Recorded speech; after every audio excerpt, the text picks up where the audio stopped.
whole country loved a girl who never existed. The real one was awake at 3 in the morning, counting her own heartbeats. One man came looking for her instead. Our story starts here, tonight. The applause arrived in waves, and each one struck her like weather. Hermione Granger stood at the edge of the dais in the ministry's atrium, with her hands folded in front of her, and listened to a man she had met 4 times describe a woman she had never been. Above them, the enchanted ceiling had been persuaded into a false and gentle evening, all violet and gold, though outside the November rain was coming down hard enough to strip the last leaves from the trees along Whitehall. Someone had hung banners between the pillars. Someone had polished the black stone floor until it threw back the light of 1,000 floating candles, and every one of those candles had been placed by a committee, and the committee had met for 6 hours to decide the exact height at which they ought to hover. She knew this because she had been invited to that meeting. She had said the candles did not matter. Everyone had laughed as though she had made a joke, and then they had voted. "There are those," said Rufus Pilbeam of the Office of Post-War Commemoration, and his voice rolled out across 400 upturned faces, "who fought because they were commanded. There are those who fought because they were cornered. And then there are those rare souls who fought because fear had never once found purchase in them." Hermione's fingers tightened against her own knuckles. "Miss Granger," Pilbeam said, "went into the dark unafraid." The sound came again, that great, warm, crashing roar, and she made her mouth do the thing it had learned to do, the small, modest tilt of the lips that photographed well and meant nothing. Unafraid. She had been so frightened in the Forest of Dean that she had been sick in the snow behind the tent twice, and then had scoured the ground clean with her wand so that Harry would not see it in the morning. She had lain awake with her wand pressed against her sternum like a splint, holding a broken thing together. She had wept in a bathroom at Grimmauld Place, with a towel jammed against her mouth so the sound would not carry. She had made mistakes that had nearly killed the 2 people she loved best in the world, and one of those mistakes had been hers alone, and she had never told anyone about it, and she thought about it most nights somewhere between 2 and 4 in the morning, unafraid. The camera flashes began, and each one left a green ghost swimming across her vision. "The witch who stood alone," Pilbeam was saying, and now he had a rhythm going, the practiced swell of a man who had written the speech in his own hand and was pleased with it. "The finest mind of her generation. The brightest witch of the age." That last one had been Remus who said it first, in a kitchen, kindly, about a charms essay. Remus was dead. They had taken the sentence off his body and hung it on a monument. The heat of the room seemed suddenly to have thickened. There was a smell of hot beeswax and someone's rosewater, and the peculiar scorched metal tang of too many flashbulbs discharging at once. And beneath it all, the dense human warmth of 400 bodies pressed together in formal robes, breathing the same air, wanting the same thing from her. They were all looking at her. They were looking at her, and they were not seeing her, and the difference between those 2 facts had begun, over the past several months, to feel like a splinter driven under a fingernail.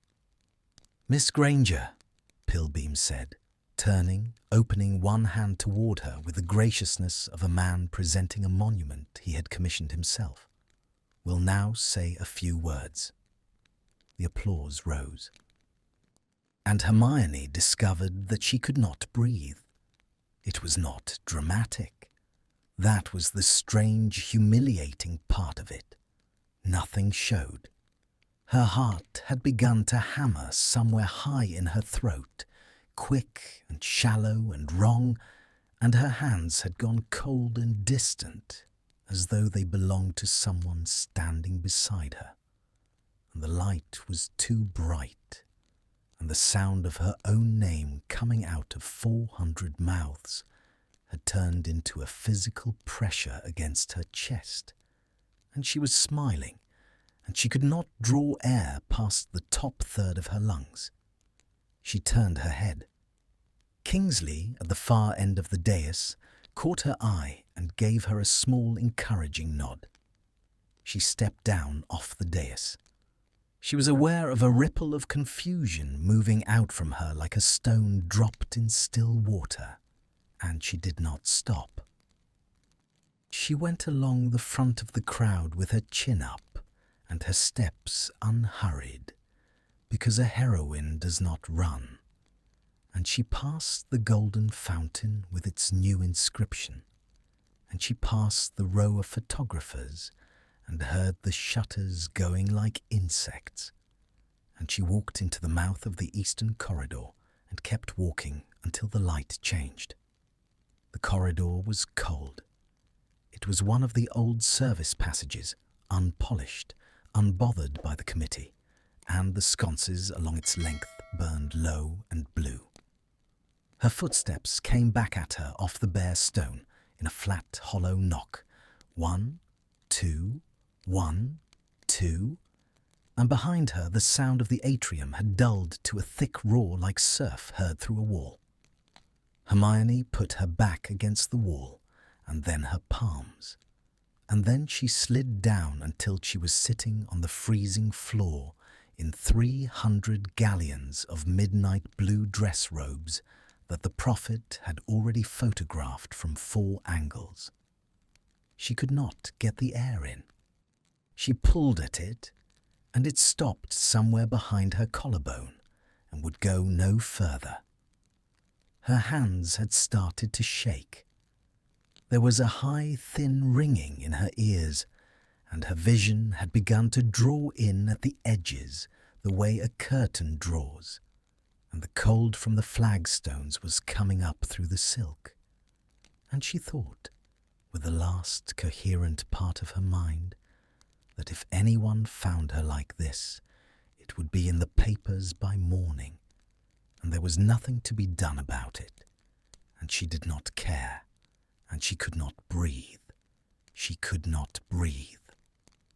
The footsteps came from the far end of the passage, unhurried, and she heard them before she could arrange her face, and there was no time and nowhere to go. She turned her head with an enormous effort. Everything swam. A shape resolved out of the blue gloom, tall and narrow, and the low light caught pale hair and the polished toe of a black shoe and the dull silver at one cuff. And Hermione felt something in her chest give way entirely, because of every person in Britain who might have found her folded on the floor, unable to draw breath.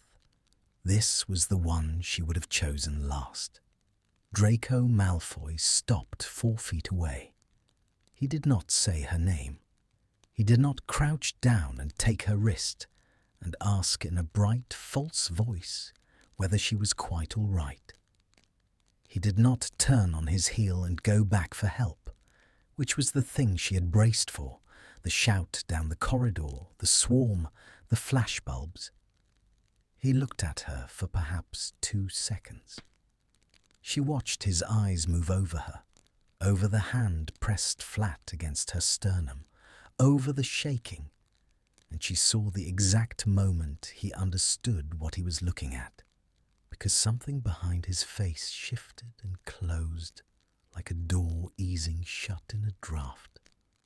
Then he took 3 steps to the side, turned around, and stood with his back to her, facing the mouth of the corridor and the warm gold light of the atrium beyond it.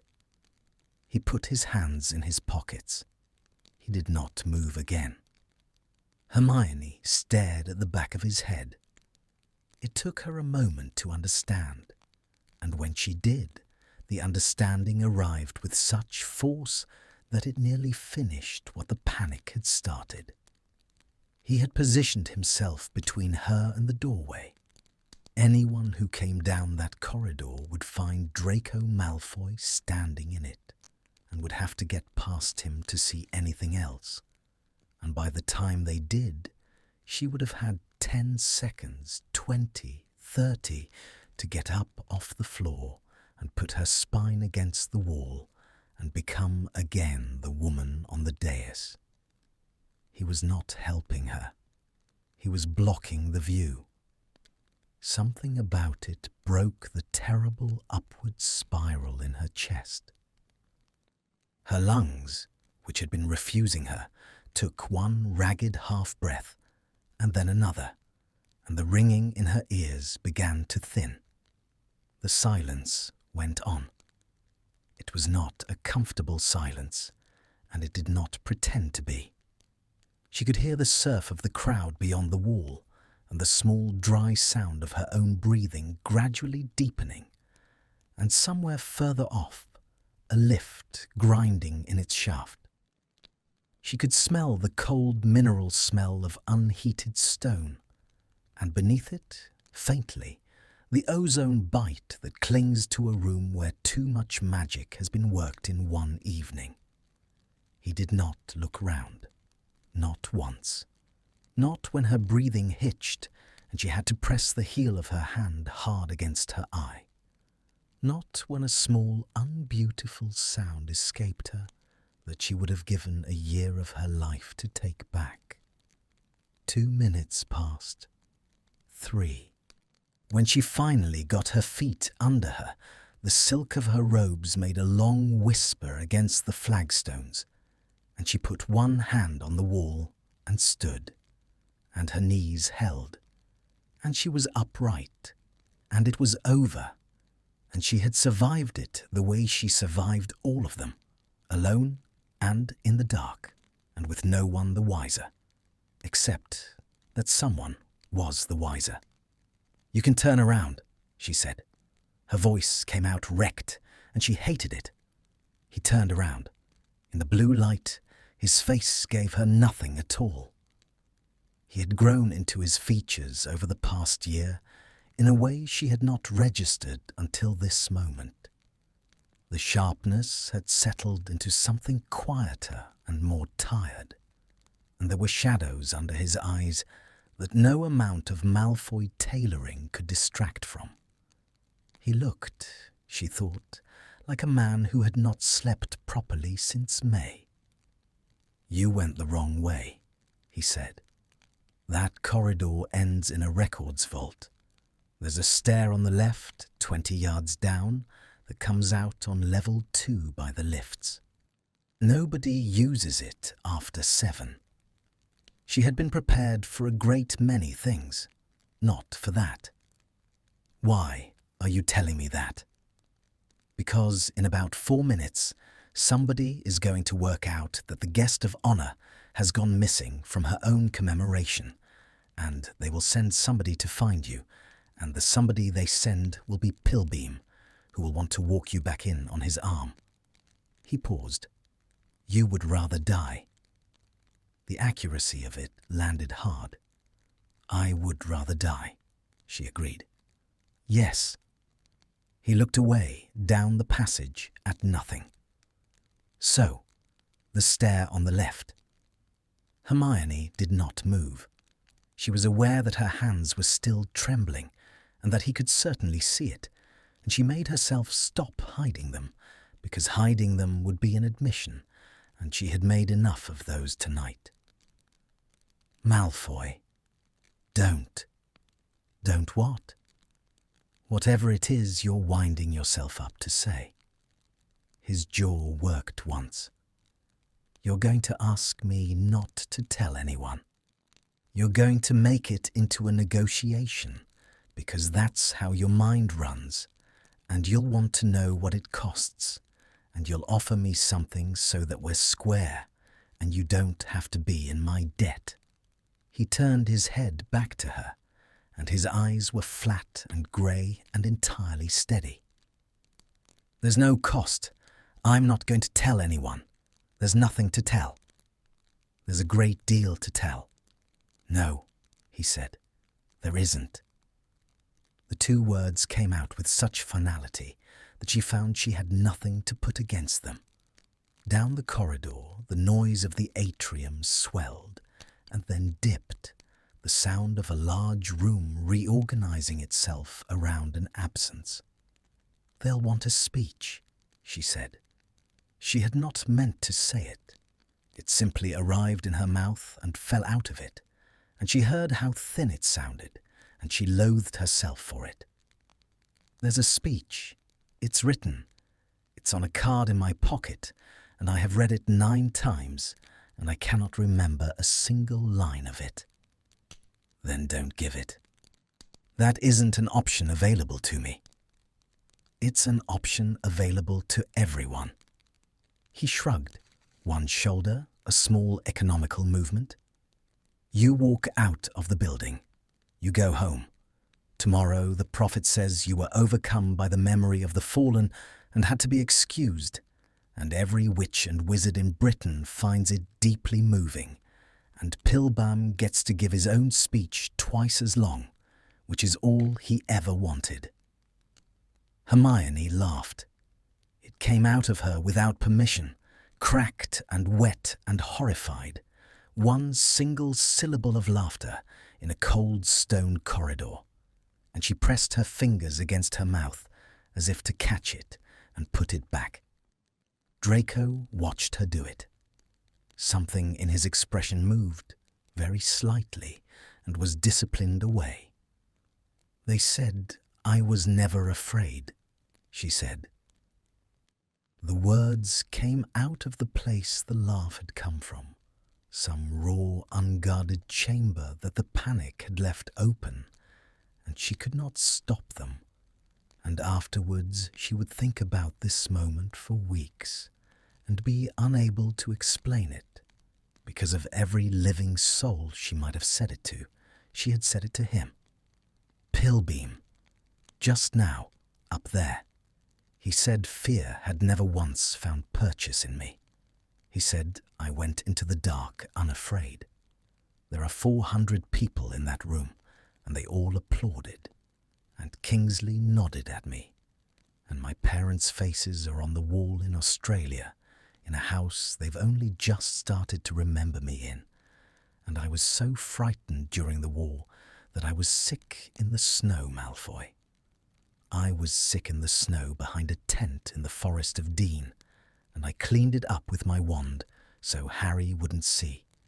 And there is a book being written about me at this moment in which that girl does not exist." Her voice had risen. She heard it rise and could not govern it. "They love her," she said. "The whole country loves her. She is on tea towels. And she has never once been frightened, and she never cried, and she never got anything wrong, and I have to stand under her portrait for the rest of my life and be applauded for being her." The silence afterwards was enormous. Hermione stood with her back against cold stone and her heart going hard, and thought quite calmly that she had just handed the most dangerous man of her acquaintance a weapon fashioned out of her own ribs. Draco did not move. When he spoke, his voice had dropped to something low and very even, and he did not look at her while he said it. "I was in the room," he said, "when my aunt put a knife in your arm." Everything in her went still. "I stood by the fireplace," he said, "and I watched. That's the whole of it. That's what I did. And the woman they're printing on the tea towels, the one who was never afraid, I've never met her. And neither has anyone else in that hall, because she wasn't there. What was there was you, screaming, on my drawing room floor, refusing to give them a single name." He stopped. His hand had come out of his pocket, and she watched his fingers close slowly around the silver signet on his other hand and twist it once, hard against the bone. That was not a woman without fear. Anyone who says so wasn't in the room. It was the other thing, which is worth considerably more, and which nobody in that hall has the first idea how to put on a tea towel. The blue sconces guttered. Somewhere behind the wall, 400 people were waiting for a heroine to come back and be applauded. Hermione looked at him and found that her breath was coming easily now, deep and full and steady, for the first time in a very long while, and that her eyes had filled, and that she did not particularly mind. "The stair on the left," she said, 20 yards down." "On the left," he agreed. She walked past him. Their sleeves did not touch, and she was aware of the exact half-inch by which they failed to, and she felt it the whole length of the corridor and all the way down the stair. The west wing of Hogwarts had not been rebuilt so much as bandaged.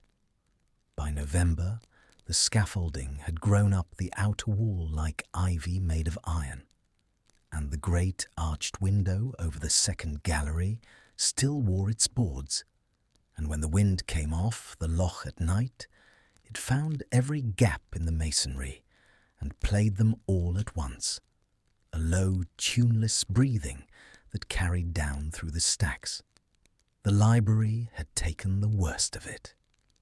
Not the fire, which had been contained by the portraits shouting instructions at one another through the smoke, but the water afterwards, 6 hours of it, pouring through a ruptured roof onto 4 centuries of parchment. Hermione had asked for the cataloguing work herself. Professor McGonagall had been reluctant and had said something about 8th years needing rest, and Hermione had said, with a smile that she had practiced until it was flawless, that she found the work restful. That was the first lie of the term, and it had gone down easily, and she had thought about it afterwards with some interest, the way one thinks about a symptom. The truth was that the dormitory at night had become impossible. The truth was that she would lie in the dark listening to Parvati breathe and to the castle settling. And somewhere around 1 in the morning, the ceiling would begin to feel low, and she would count her own heartbeats and lose the count and start again. And by 3, she would be standing at the window with her palms flat against the cold glass, telling herself the names of the constellations in order. The library, by contrast, was quiet in a way that could be worked in. There were tables. There was a system. There were 9,000 damaged volumes and a set of drying charms and a ledger, and while her hands were busy, her mind could not go into the places it went. She had been at it 11 nights before she discovered she was not alone in the wing. The sound reached her first on a Tuesday, sometime past midnight, a deep, grinding note that came up through the floor and set the lamp glass humming on the table. Stone moving against stone. She sat with her quill suspended over the ledger and listened to it happen twice more, at intervals, patient and enormous. And then she put the quill down and took up her lamp and went to find out. The gallery stair brought her out onto the second floor of the ruined section, where the tarpaulins snapped and bellied in the wind, and the cold came in with a wet edge to it. Half the outer wall was gone. Through the gap, She could see the black grounds and the loch throwing back a smear of moonlight, and the whole ragged silhouette of the scaffolding, and standing on a plank platform 10 feet above the floor, in shirt sleeves, in November, with his wand raised and his other hand held flat and steady before him as though calming an animal, was Draco Malfoy. A block of granite the size of a wardrobe hung in the air in front of him, turning very slowly. She watched him bring it in. It was not the sort of magic anyone had taught them. There was no incantation, only the long, silent tension of a man holding a great weight against gravity while adjusting it by fractions. And she saw the tremor go up his forearm as the block came down toward its bed, and saw him correct it, and saw the granite settle into the wall with that low grinding note, and become, quite suddenly, part of the castle again. He lowered his arm. He stood for a moment with his head down, breathing. Then he said, without turning, "You've been standing there for 4 minutes. How did you know?" "Because your lamp is throwing my shadow up the wall in front of me, Granger, and it hasn't moved." He came down the ladder without hurrying. Up close, she could see the state of his hands, which were not the hands she remembered. The nails cut short and blunt, a healing split across one knuckle. A fine grey dust worked into the creases of the palms. There was dust in his hair too, and a long smear of it down one side of his jaw, where he had wiped sweat away without thinking. "You're bleeding," she said. He glanced at the knuckle as though it belonged to somebody else. "It's stone dust. It gets into everything, and the skin goes thin. It isn't interesting." "Why aren't you using a mortar charm? There's a standard sequence. It's in Blenkinsop. You set the bed, and then you seal from the inside outward. It would take a fraction of the time." "I know it's in Blenkinsop." "Then why are you doing it by hand?" Draco picked up his coat from the nail where it hung and shook the dust out of it and did not answer, and the silence went on long enough that she understood the question had not been a small one. "Terms of the arrangement," he said at last. 4 nights a week until the wing is closed against weather. That's what was agreed.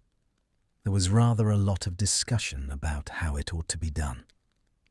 He put the coat over his arm. Nobody in that room was interested in efficiency.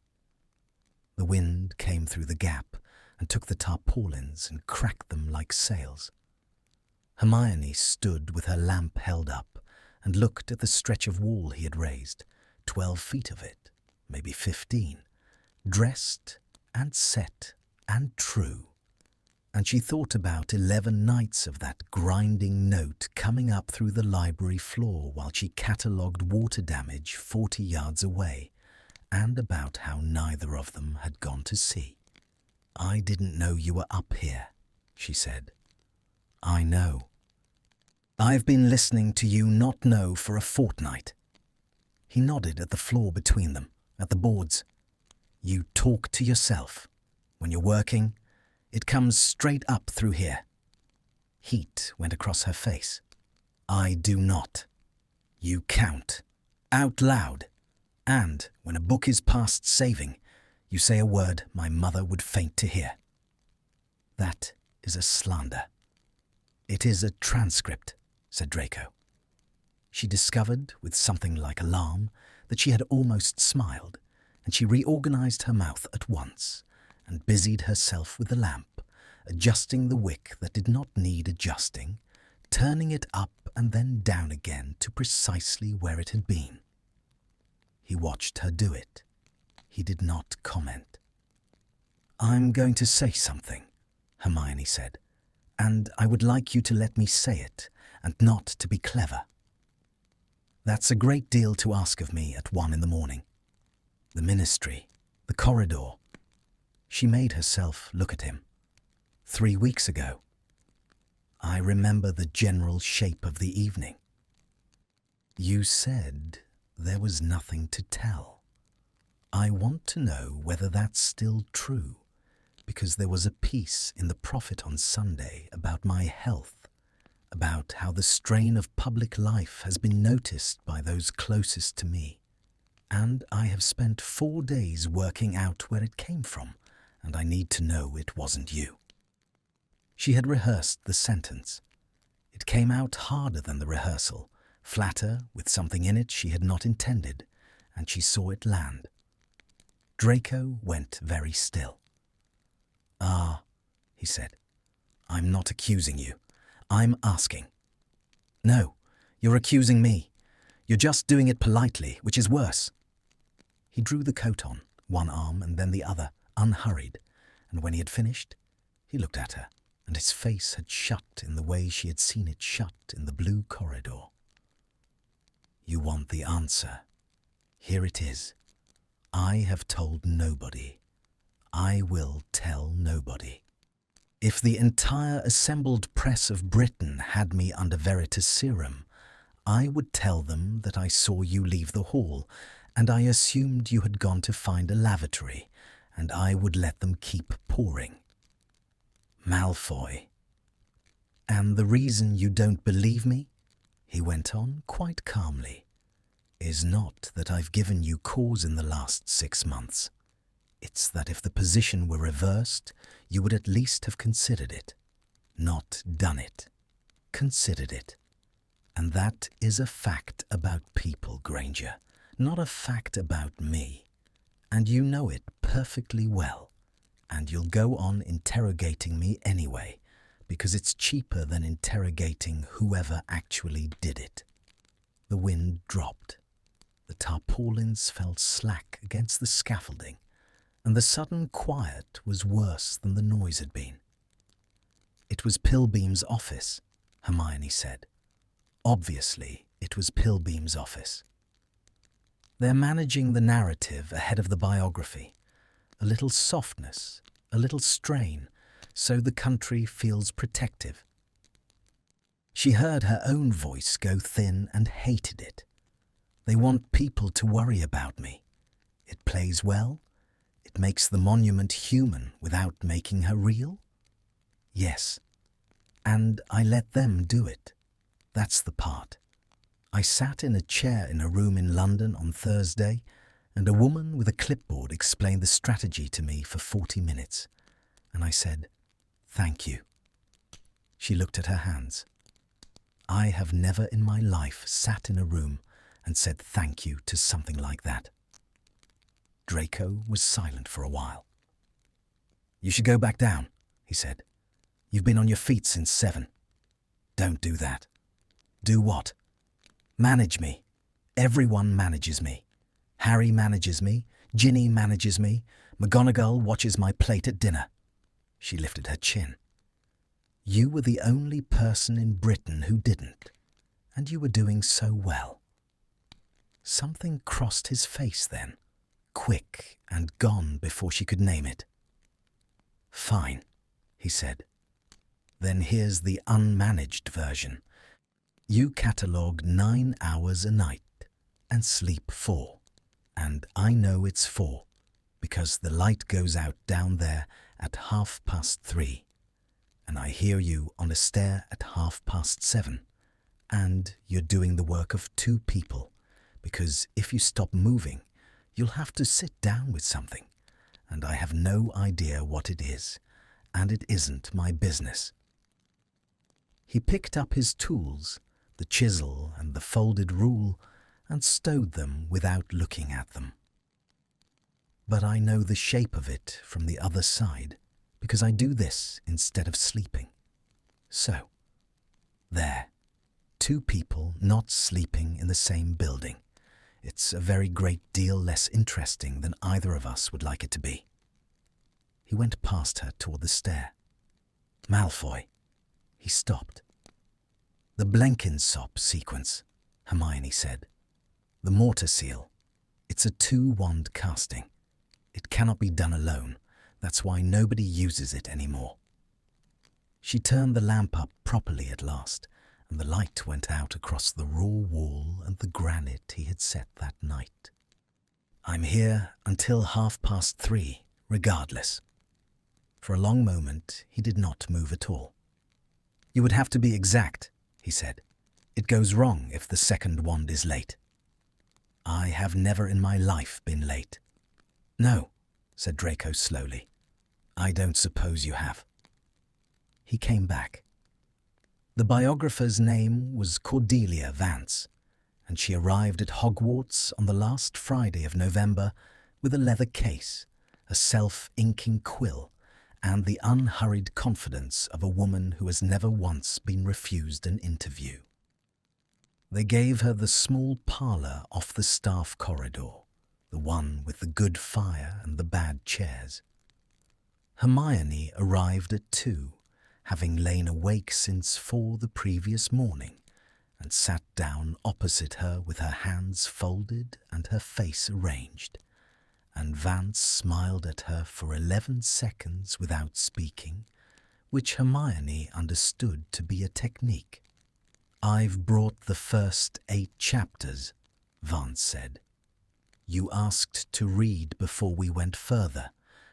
I do think it's an unusual request, but then you're an unusual subject, and I'd rather have you comfortable than correct." "I'd rather be correct." "Yes," said Vance warmly. "Everyone says that." The pages came out of the case in a squared block, tied with a ribbon the colour of old blood. Vance set them on the low table and poured tea, and the fire cracked and settled, and outside the window the light was already failing at 2:10, that thin grey November failing that makes 4 o'clock feel like midnight. Hermione untied the ribbon. She read the first chapter with her tea going cold at her elbow. It was, she had to admit, beautifully written. Vance had a gift for the rising sentence, for the placement of a small human detail against a large event, and the girl on the page came off it fully formed.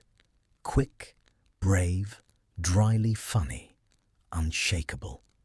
There were things in it Hermione recognized, and the recognition was the worst part because it meant the rest went down easier. She reached page 41 and stopped. She read the paragraph twice. Then she set the page flat on her knee and smoothed it once with her palm, which was not necessary, and then she straightened the cuff of her left sleeve, which was already straight, and then she pulled it down over her wrist and held it there. "There's a duel here," she said. "Ah, yes, Chapter 4. In the Department of Mysteries, against Dolohov." "It's one of the strongest sequences in the book," Vance said. "Everyone who's read it says so." "It didn't happen." Hermione looked up. "I want to be very clear, because I don't think you've misunderstood a source. There was no duel. He came out of the dark, and he did not say the incantation aloud, and I did not have time to raise my wand, and I was on the floor before I understood that anything had begun. That is the entire event. It lasted less than 2 seconds. I did nothing." Vance's expression did not change at all, which told Hermione everything. "You survived a curse that has killed grown auras," Vance said. "I survived it because Neville dragged me out of a room I could not walk out of. That's what happened. That's what the book should say." And it does say that. It says it beautifully in Chapter 5. Vance leaned forward slightly and set her cup down, and there was a kindness in her face that was worse than contempt would have been. "Miss Granger, may I be extremely honest with you? I wish somebody would. Nobody is going to read 400 pages about a girl who was lucky. The fire cracked. "The Wizengamot is sitting on 11 capital cases," Vance went on, in the same pleasant voice. "There are reparation orders going out to families in 3 counties who have been told to be patient since June. There is a Muggle-born resettlement fund with a shortfall of 9,000 galleons, and it is going to be closed at the end of the financial year unless something moves public feeling, and I am told by people whose business it is to know these things that this book is what moves it. Not the trials, not the pamphlets. This. Because people do not open their purses for policy. They open them for a girl in a dark room who did not give up a single name. That girl exists," Hermione said. "She's sitting in front of you. She only wants the true version printed. The true version is that you were tortured, terrified, and 19. Vance smiled gently. "Which is precisely why we cannot print it. There is no comfort in it. The country has had a great deal of the truth this year, and it has not been able to keep it down." Hermione set the pages on the table. Her hands were entirely steady. She was aware of them being steady the way one is aware of a held note. "You want me to sign an approval," she said. "I want you to take the weekend. Read the rest. Mark anything that offends you." Vance was already tying her case. "But I will say one thing, and then I'll leave you in peace. Somebody is going to write this book. If it isn't me, it will be Skeeter, and hers will sell 4 times as many copies, and there will be nothing in it about the resettlement fund at all." She left the manuscript on the table. Hermione sat in the bad chair in the failing light until the fire had gone down to its red bones, and somebody's footsteps had passed in the corridor twice. And she did not read another page, and she did not cry, and at 5:30 she gathered the manuscript into her arms and carried it up to the library. She worked until 1. It was the only thing she knew how to do with a night. The library had emptied by 9, and the water-damaged stacks were hers again. And she went at them with a savagery that had nothing to do with books, drying and pressing and mending, filling 4 columns of the ledger, and every so often her eye would go to the block of pages sitting at the end of the table with its blood-coloured ribbon, and she would look away and take up the next ruined volume. At 1:30 she stopped. She carried the manuscript down to the grate at the west end of the room, where the fire was banked low and orange, and she knelt on the cold flags in front of it, and she untied the ribbon and found page 41. She read it once more, all the way through. The duel, the flash of green, the parried curse, the girl standing her ground with her jaws set while spellfire came apart against her shield. It really was very fine. Somebody would weep over it in a chair by a window in Kent and would put 4 galleons in a collection tin the following Tuesday, and a family in Devon would get their house back. Hermione put the page into the fire. The parchment did not burn the way paper burns. It curled first, going brown from the edge inward, and the ink lifted off it in a thin, bitter smoke that caught in the back of her throat. And there was that particular smell of scorched hide and old size that she would afterwards associate with the whole of that winter. The girl in the doorway held her ground for another 2 seconds and then went to ash. Behind her, quite close, a floorboard took somebody's weight. Hermione did not turn around. She knew the tread by now. 11 nights had become 30, and she could tell his step from any other in the castle. "That's ministry property," Draco said. "It's a draft copy." "That will be a great comfort to Pilbeam." He came round the end of the stack and stood with his shoulder against the pillar, and he had the stone dust on him again, and the split knuckle had healed and been replaced by another. He looked at the grate, and at the ribbon lying on the flags, and at her, kneeling there in front of the fire, with her sleeves pushed up and her hair coming down. "How much of it?" he asked. "1 page." "Which page?" "The one where I'm brave." The fire took the last of it. A curl of black lifted, hovered, and went up the flue. "There's an entire chapter," Hermione said, "in which I fight Antonin Dolohov to a standstill in the Department of Mysteries. I have been told that if it is removed, the Muggle-born Resettlement Fund closes in April.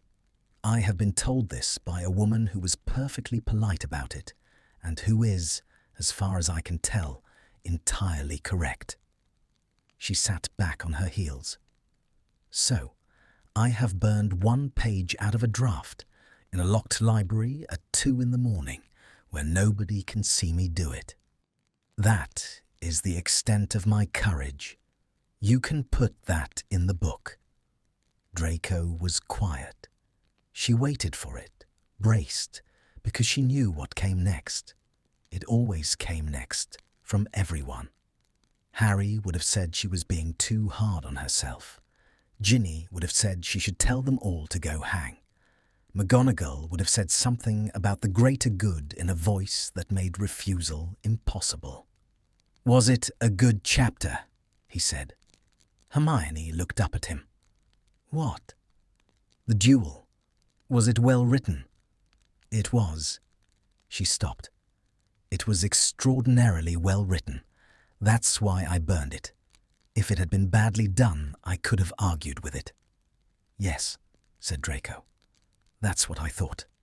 He crossed to the grate and crouched down on his heels beside her. Not close, a careful yard of cold flagstone between them, and he picked up the poker and turned the ash over once so that the last red thread of it died. "When I was 15, he said, "my father gave an interview to Witch Weekly about the Malfoy family's charitable endowments. There was a photograph of the 3 of us on the south lawn. My mother had the dogs.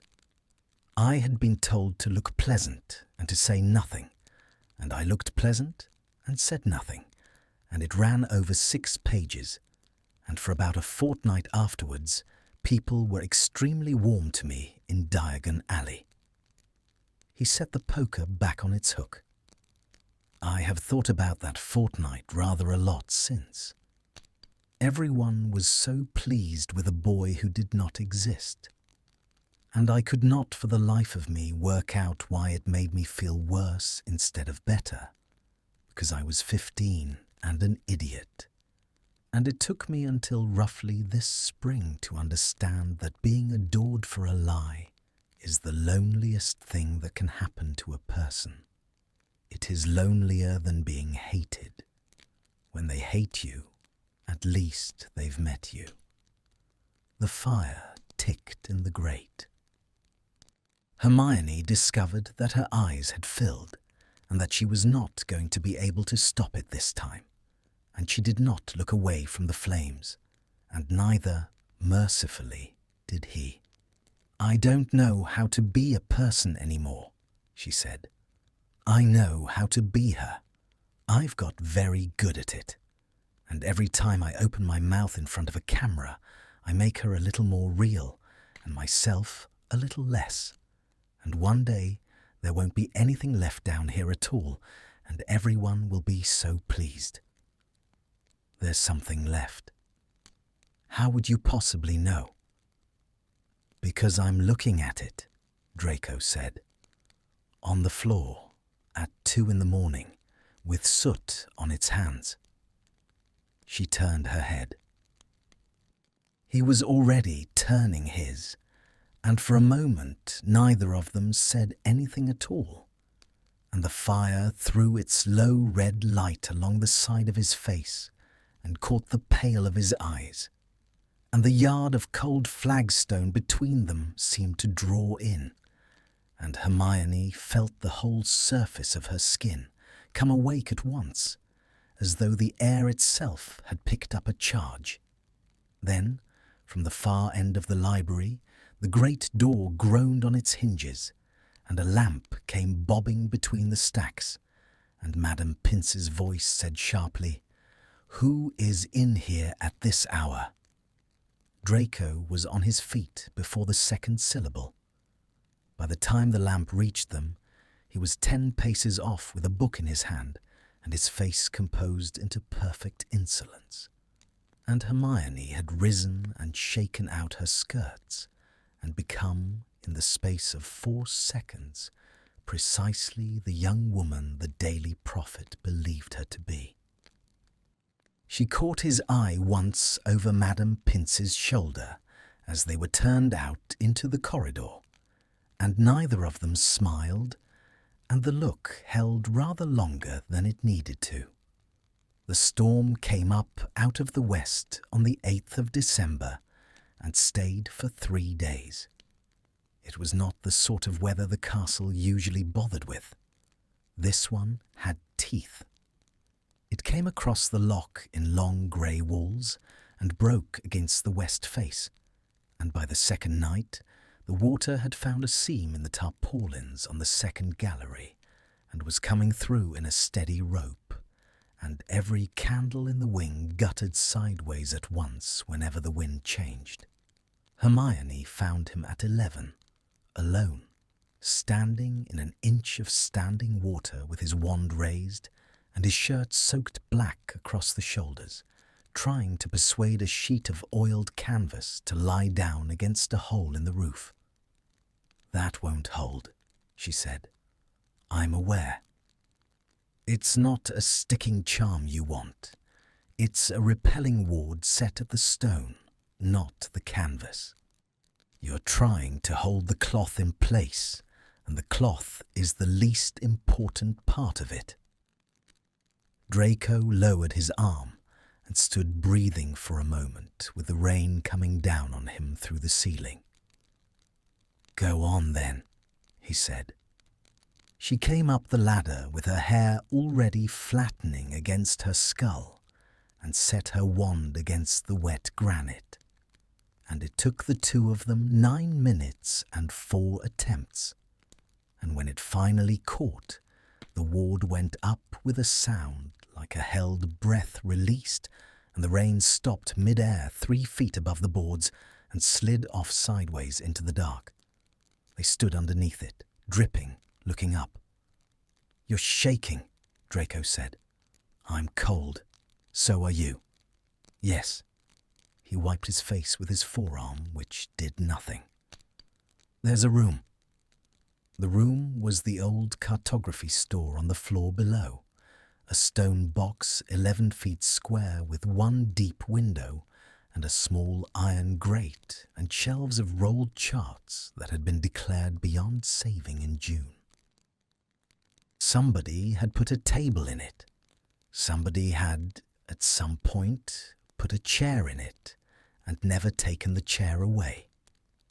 He got the fire going while she wrung the water out of her hair, and then he handed her his coat, which was the only dry article of clothing in the wing, and went and sat on the floor against the far wall with his back to the stone and his knees drawn up, at the greatest distance the room permitted, which was 7 feet. Hermione put the coat round her shoulders. It smelled of stone dust and cold wool, and, faintly, underneath, of something green and expensive that she supposed was the last surviving trace of a life he had had before. The rain went on against the window. The fire found the dry heart of the wood and began, gradually, to throw out real heat, and the light in the little room turned from grey to orange, and neither of them said anything for a long while. And it was not uncomfortable, and she noticed that it was not uncomfortable, and the noticing unsettled her more than any silence had in months. "I've stopped sleeping altogether," she said. She had not planned to say it. It seemed to be a property of this particular boy at this particular hour that things came out of her before she had approved them. "Since when?" "Since Vance. 10 days." She turned her face to the fire. "I lie down and I do the exercises, the counting, the breathing, all of it, and my body will not accept the instruction. So I get up and I come here and I catalogue books, and everybody at breakfast tells me I look well." "You don't look well." "Thank you. I mean that as the compliment it is." He shifted slightly against the wall. "Everyone else has decided to lie to you. I'd have thought one honest report on your appearance would be worth having." Hermione laughed, and it came out shakier than she meant, and she pulled his coat tighter. "Malfoy, why do you do this? The wall. 4 nights a week, by hand, when a competent crew from the ministry could have closed that wing by October. I've asked you twice, and you've given me the terms of your arrangement twice, and I have read the terms of your arrangement, because of course I have, and they specify 120 hours of restorative labour, and you passed 120 hours in the 2nd week of November." The fire popped. He did not answer at once. "You went and read my sentencing conditions," he said. "I read everything." "Yes." Something that was nearly a smile went across his mouth and did not survive. "It's a wall, Granger. It was broken. I'm putting it back. If you want it to be more interesting than that, you'll have to invent the rest yourself. And I imagine you already have, because you have a mind like a set of scales, and it cannot leave a thing unweighed." "That isn't an answer." "No? I'd like one." "I know you would," he said. "You want me to say something about atonement. You want a speech with a good shape to it, where I explain what I'm making up for, and how much of it there is, and what I think it comes to in the end. And then you'd have it, and you could hold it up to the light and decide whether it was sufficient." He turned his head and looked at her across the 7 feet of firelit floor. "I'm not going to give you that. Not because I'm withholding it, because it doesn't exist. There's no speech. There's a broken wall and a pair of hands, and the hands work better than the mouth does, and that's the whole of what I've got." The rain sheeted against the glass.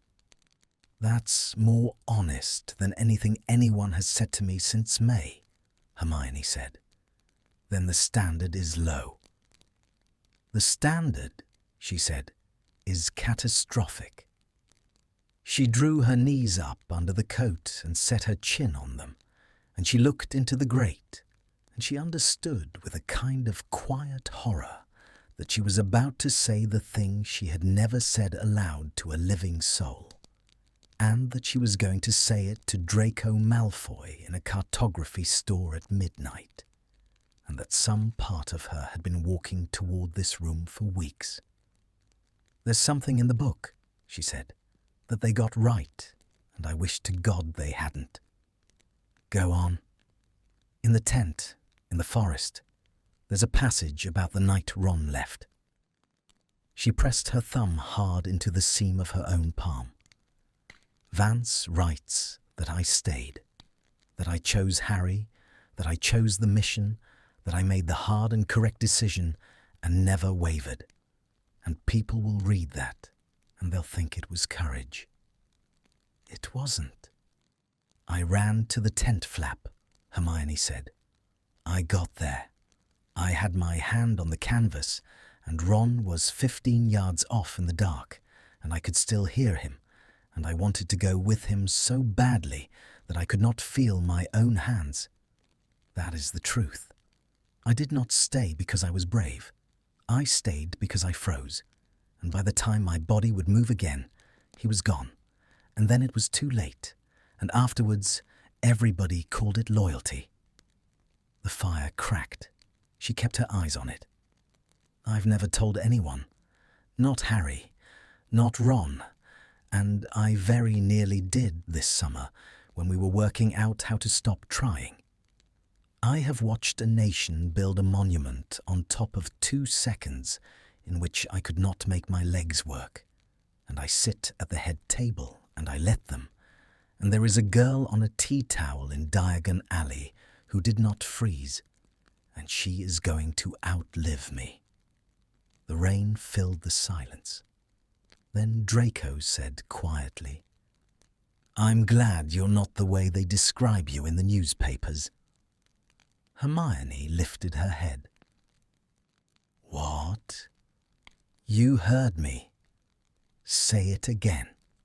He looked at her steadily, and there was nothing in his face of the boy who had sneered along corridors, and nothing of the man who had learned to keep himself smooth and closed in front of the Wizengamot, and what was left was very tired and entirely unguarded. "I'm glad," he said, "that you are not the woman they print. I've read the pieces. Everyone has. And that woman is made of granite, and she has never once frozen at a tent flap, and she has never been sick in the snow, and she would look at me the way they all look at me, which is not with hatred. It's worse than hatred. It's the particular dead courtesy people use on a thing they've decided isn't in the room." His hand had gone to the signet on his other hand and turned it once. I could not stand to be in a library at 2 in the morning with her. She'd have no use for a wall that has to be put back by hand. She wouldn't understand what it's for, because nothing in her has ever been knocked down. He stopped. The fire shifted in the grate. "You froze," he said. "For 2 seconds, at 19, after 4 months of starvation and grief and a horcrux round your neck. And then you spent a year doing the thing anyway, frightened every single day, which is not the same as the story they're selling and is worth a very great deal more than it. But that isn't why I'm glad." He drew a breath. "I'm glad because the woman in the newspapers cannot be spoken to. And you can. And I have not been able to speak to anybody since the war, Granger. Not one person. Not my mother. Not the man who cuts my hair. And I have been up on that scaffolding for 3 months, putting stone into a hole and speaking to nobody. And then you came up the stairs with a lamp and told me I was doing it wrong." Hermione found that she could not see him properly. She wiped her eyes with the back of her wrist, briskly, angrily, the way one deals with an inconvenience, and it did not help at all, and she gave up and let it happen. Nobody had ever said it, not once in 7 months. Everybody had told her she was extraordinary, magnificent, an inspiration, the finest witch of her age. Everybody had loved the statue and looked straight through the woman standing in front of it. And here was this ruined boy with granite dust in his hair saying, "I am glad you are the small, frightened, real thing." And the relief of it went through her like heat through a chilled limb. Painful, enormous, undeniable. "You can't say things like that to me," she said. "Why not?" "Because I have nothing to put against it. I have a defence for every other sentence in England. I have one for pity, and one for admiration, and one for Rita Skeeter, and one for Pilbeam." Her voice broke, and she let it. "I do not have one for being seen." Then don't defend.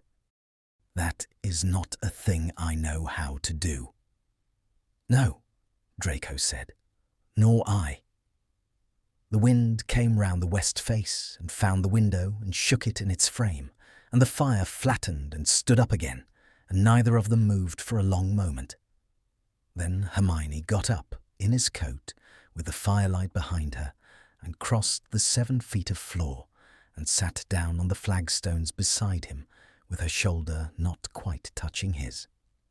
Not quite. Perhaps half an inch. She could feel the heat of him along that half-inch, as though it were a physical object. She could hear him stop breathing. "Don't say anything," she said. "Not one word. If you speak, I will get up and go back to the fire, and we will never come back to this room. And I would rather we came back to this room." Draco did not say anything.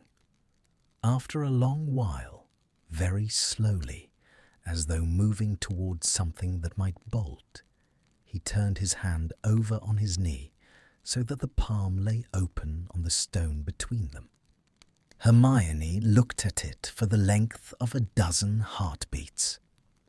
Then she put her hand into it, and his fingers closed, and neither of them looked at the other at all. And outside the rain came down on the broken wing of the castle until nearly 4 in the morning. She did not go back to the wing for 6 days. It began as a reason.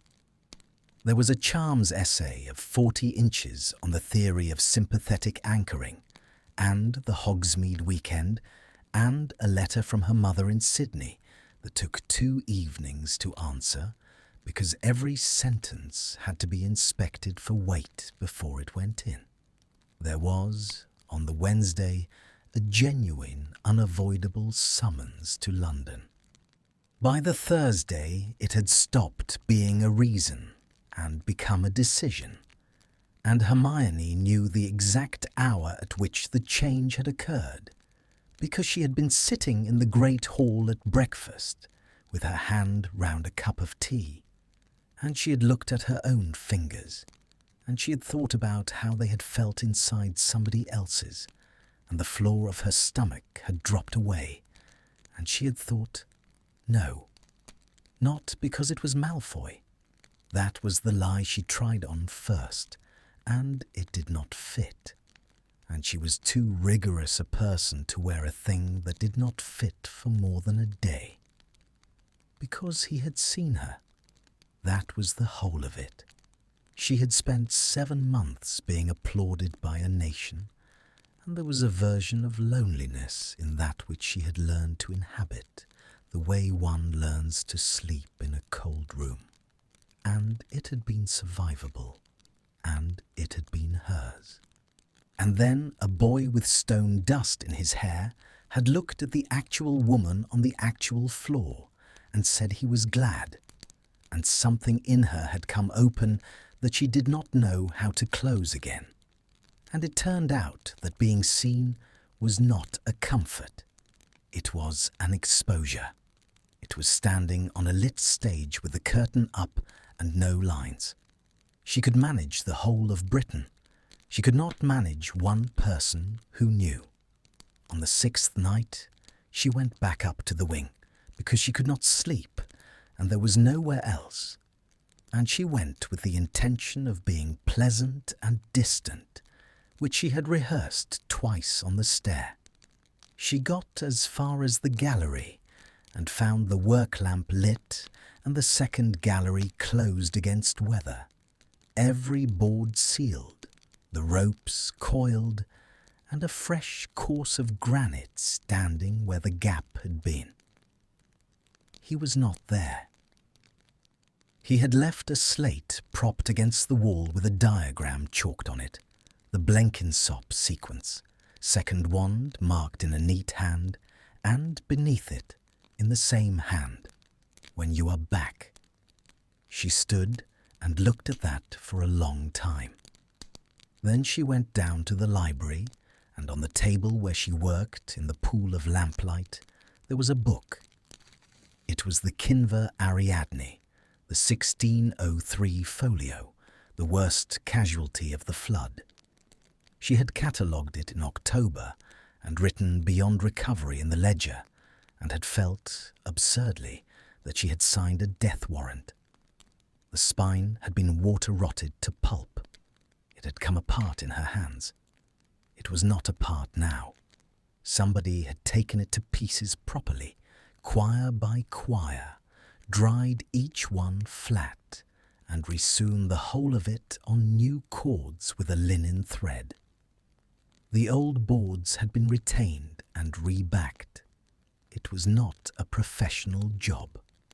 The stitching was irregular in 2 places, and the head cap was slightly heavy, and whoever had done it had clearly learned the method from a manual, and then done it anyway, for a great many hours, badly and completely. Hermione sat down in front of it and did not touch it for a while. There was no note. She found she was pressing her fingertips very hard against her mouth, and she made herself stop, and she opened the ledger and struck out the words "beyond recovery" with a single line, and wrote in the margin "restored." And then she sat in the empty library with a lamp burning, and understood that she was in a great deal of trouble. He came in at midnight. She heard him stop when he saw her. She did not turn round. "You did the Ariadne," she said. "It was in the way." "It was in a box marked for disposal, on the 4th floor, under 2 other boxes." She turned round then. "You resewed a 400-year-old folio on linen cords. That is 11 or 12 hours of work. Where did you even get the thread?" "There's a bookbinder in Hogsmeade who owed my grandfather a favour and has been extremely uncomfortable about it since May." Draco set his tools down on the end of the table. "It was a bad night. I needed something to do that wasn't stone." "Malfoy, it's a book." "It is not a book," Hermione said, "and you know perfectly well it isn't, and I would very much like you to stop." He went still. "Stop what?" "This." She stood up. She had been building the sentence for 6 days, and now that it was here, it came out all wrong, hard and cold, and much too loud for the room. "The wall closed against weather so I don't have to work in the wet. The slate with the diagram, waiting for me. The cup of tea that appears at 1 in the morning, at exactly the temperature I like it, which I have not commented on because I did not want to have this conversation, and now we are having it. The window in the north stack. Did you think I wouldn't notice the window? It was letting in rain onto the incunabula. There are no incunabula in the north stack. There is a run of Victorian-bound periodicals of no value whatsoever, and I sit under that window." Draco said nothing at all. "I want to know what you want," Hermione said. "I don't want anything." "Everybody wants something. Everybody in my life wants something, and they are all extremely gracious about it, and I have learned to sit still while they take it. Pilbeam wants a monument. Vance wants a book. The Wizengamot wants me at the trials in the blue robes because I photograph as sincere. Harry wants me to be all right so that he can stop being frightened for me. And you." She heard her own voice climbing and could not govern it. "You mend a folio in the middle of the night and leave it on my table without a note, and there is no invoice, and I cannot bear it because I don't know what the price is, and there is always a price." "There isn't." "There is." "Granger, say what you want." She was shaking now. "Say it.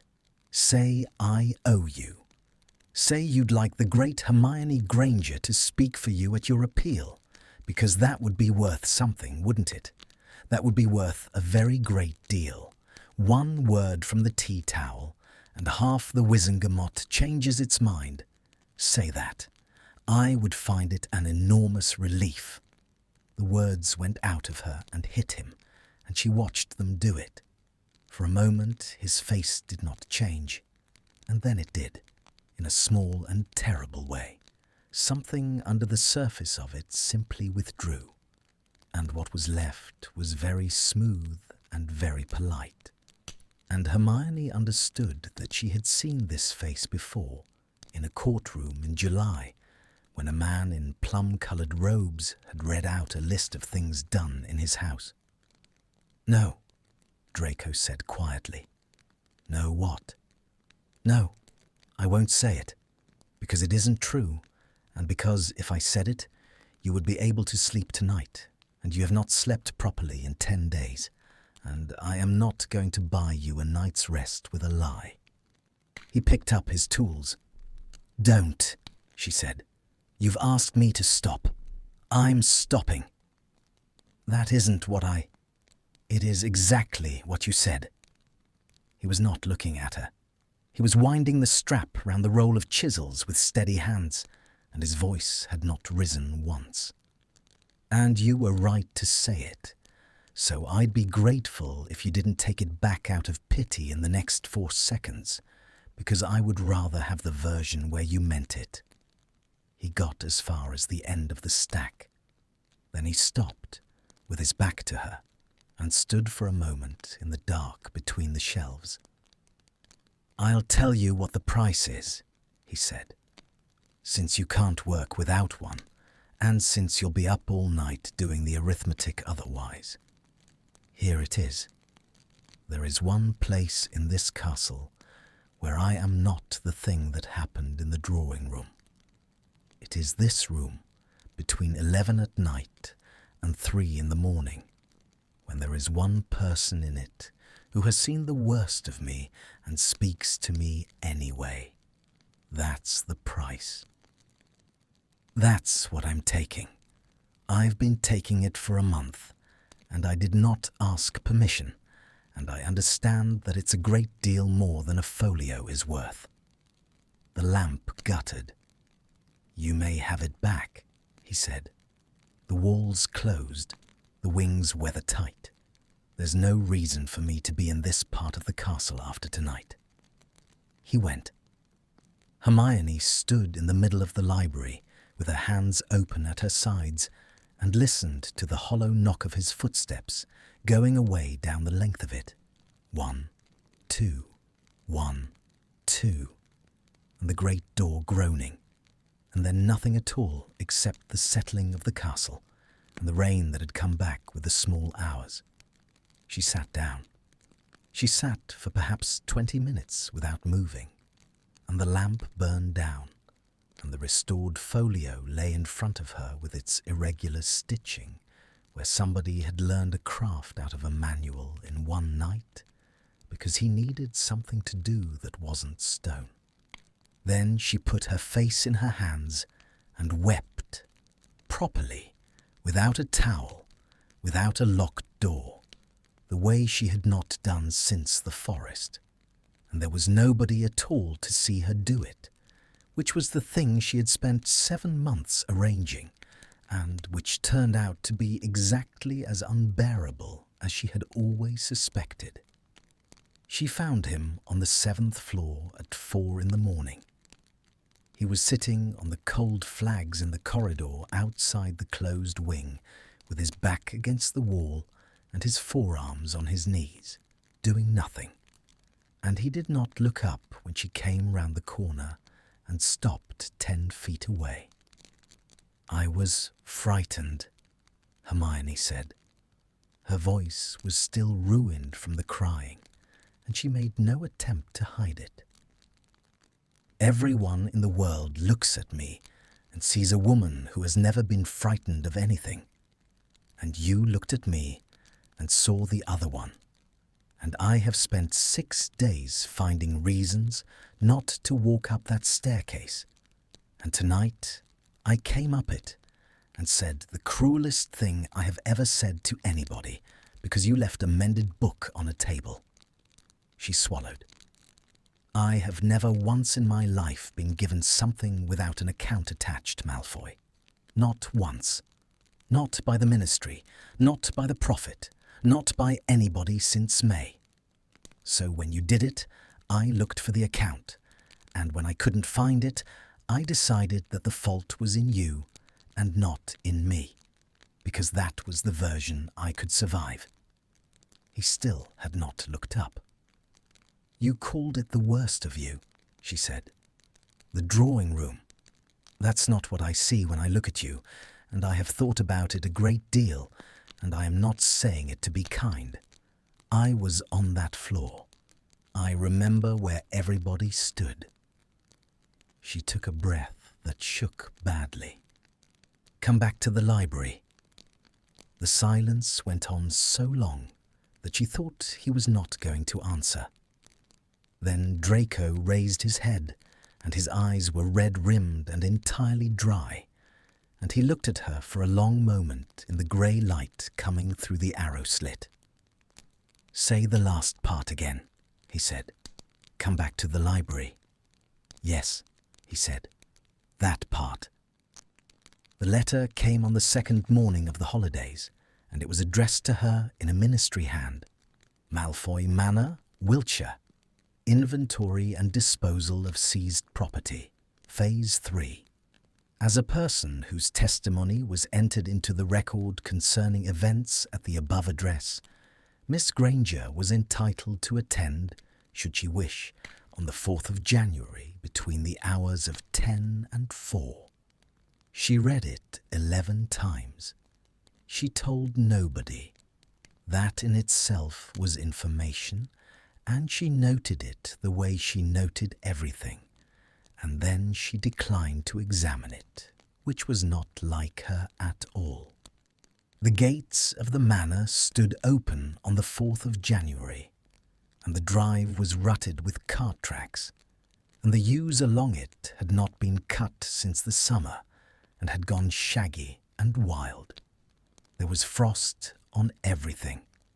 It lay in the hollows of the gravel and along the tops of the wall, and the whole park was that particular colourless white-grey of a January in which the sun has not properly risen and does not intend to try.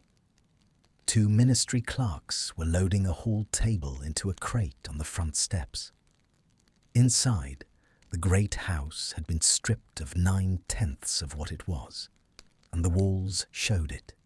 Pale rectangles where paintings had hung, brighter patches of paper, the ghost geometry of a life.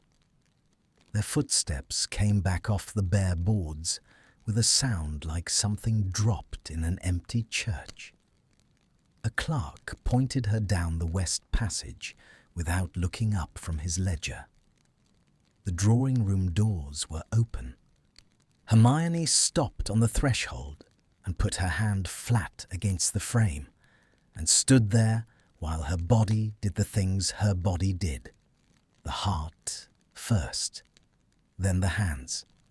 Then a sound in the ears like the sea heard through a wall, and the peculiar contraction of her vision, and the taste of copper somewhere at the back of her tongue. The room was empty. That was the thing she had not prepared for. Nothing in it. No chandelier, no rug, no long sofa. Only floorboards and one high window, and the pale marble of the chimneypiece, and a great deal of very cold light lying across the boards in a long parallelogram. There was a man standing in the middle of it. Draco turned round. He had a coat on, and his hands were bare and red with the cold, and he looked at her across 40 feet of empty floor, and neither of them said anything for a considerable time. "They wrote to you," he said at last. "Yes." "I asked them not to." "I know. It's in the file."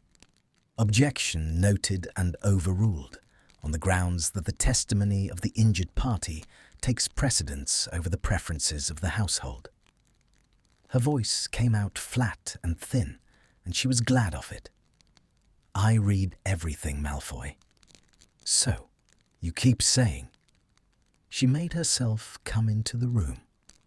It was 11 paces to the middle of the floor, and she counted every one of them, and the boards were loud under her, and about halfway across she understood exactly where she was going, because the body remembers a room in a way the mind cannot argue with. She stopped 4 feet short of the place. It was nothing. It was floor. There was a knot in one board and a long dark stain in the grain that might have been anything at all, might have been spilled wine from a party in 1890. "Here," she said. "Yes. You know." "I know exactly," Draco said, to the board. The cold light lay across the two of them. Somewhere in the house, a crate went down on a stone floor, and the sound came through the walls. "I want you to tell me where you were," Hermione said. "Granger.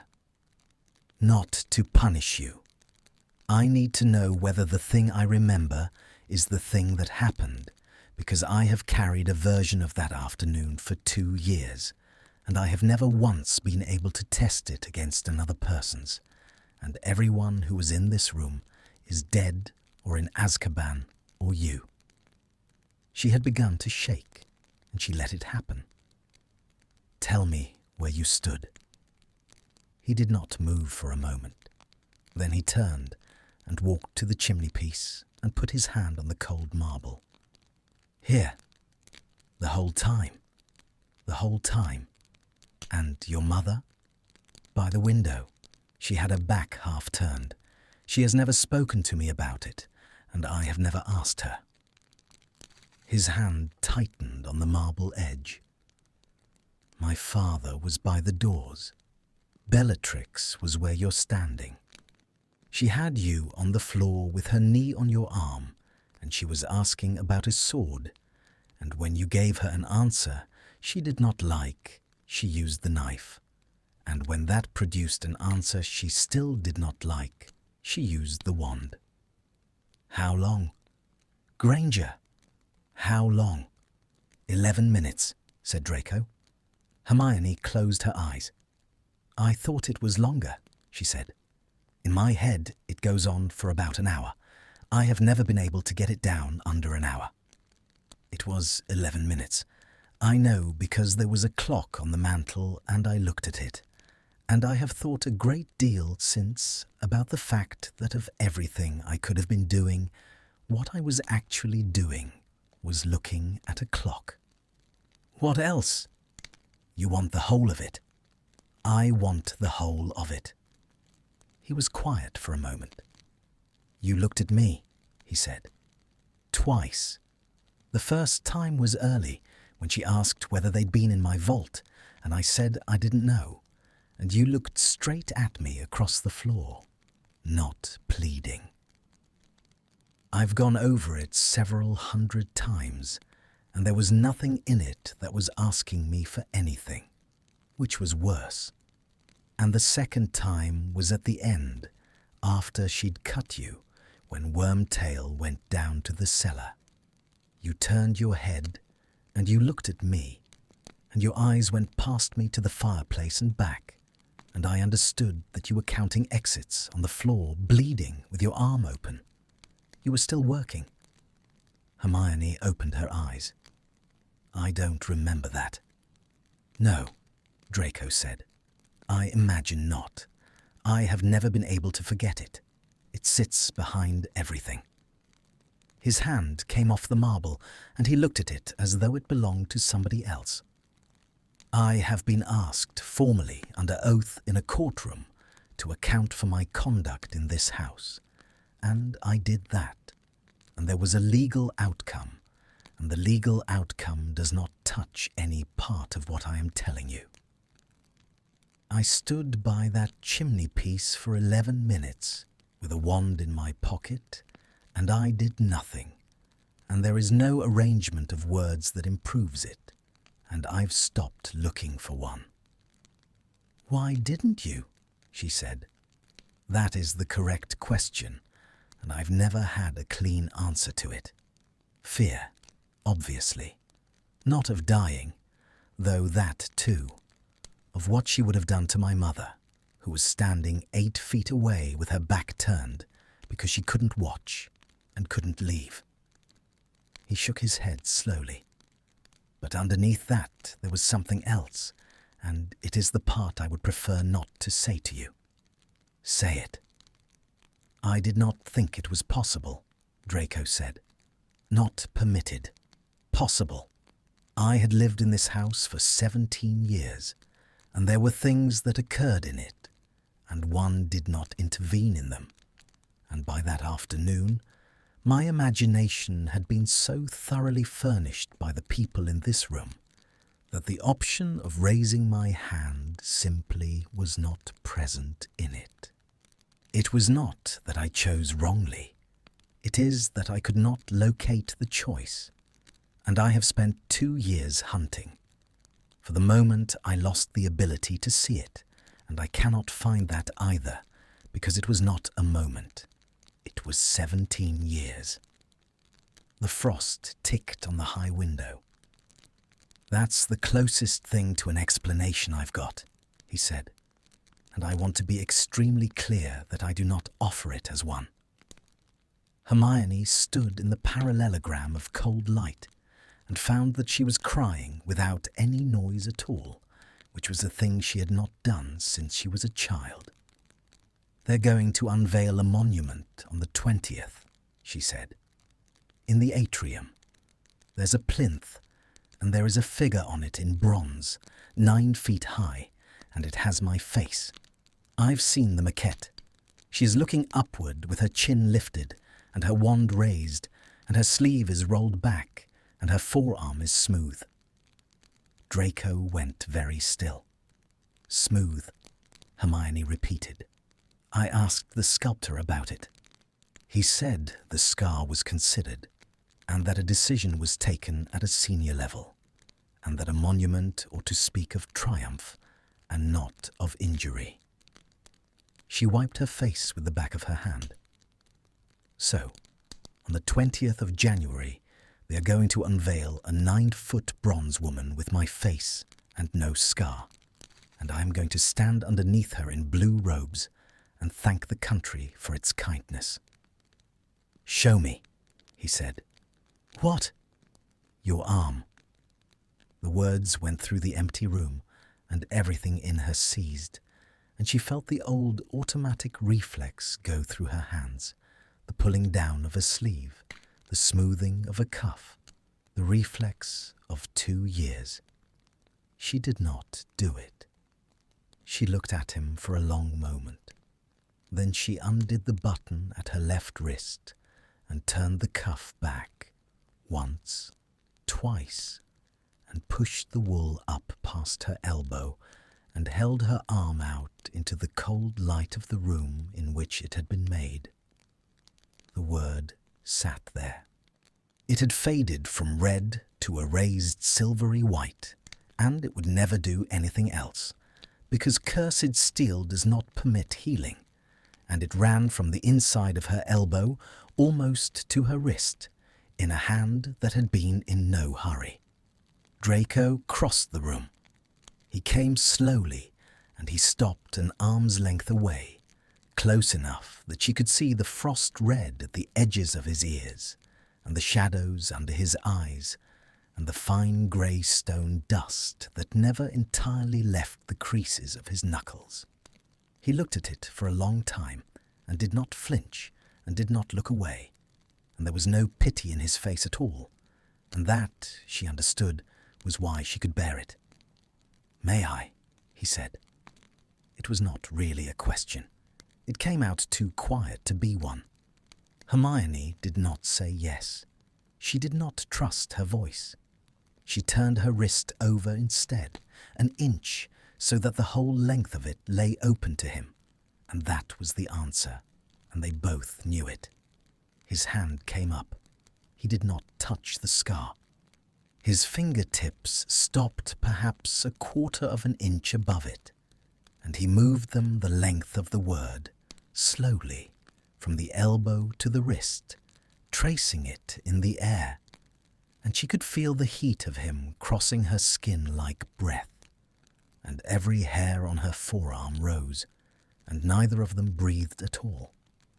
At the wrist, his fingers came down and closed round it, lightly, skin to skin, his thumb against the flutter of her pulse.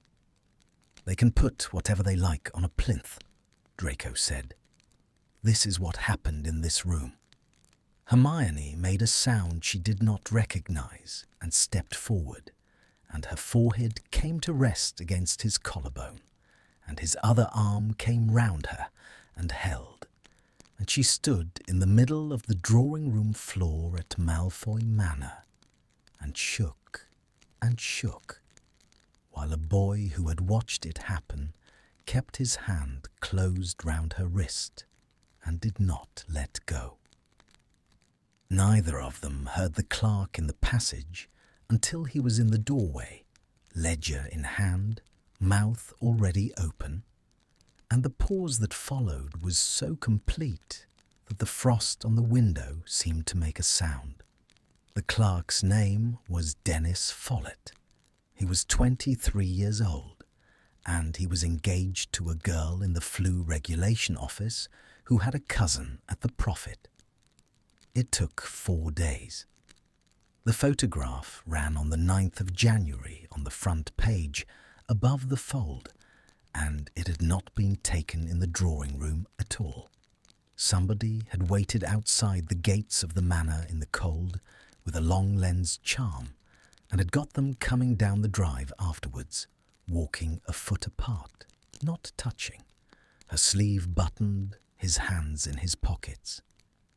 In the still, it looked like nothing. In the motion, it looked like everything, because in the motion she turned her head to say something to him, and he looked down at her, and the picture ran that half-second on a loop over and over for the length of the news cycle. The headline said, "What was she doing there?" Hermione read it in the great hall at breakfast, with 340 people pretending not to watch her do it.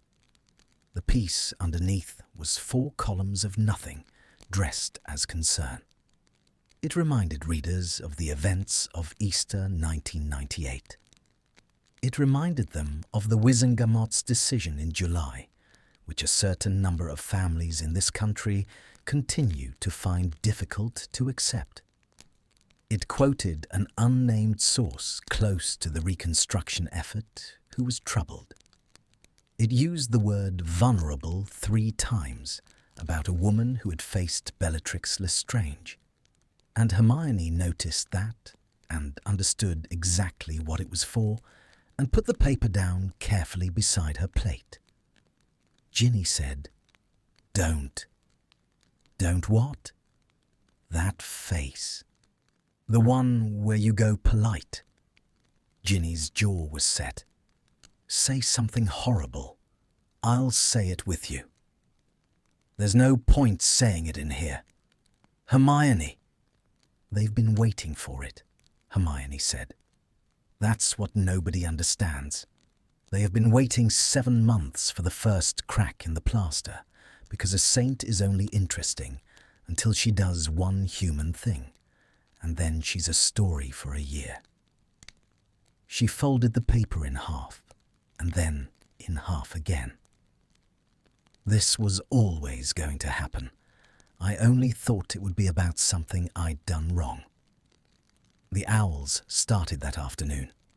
There were 211 letters in the first 3 days. Some were vile.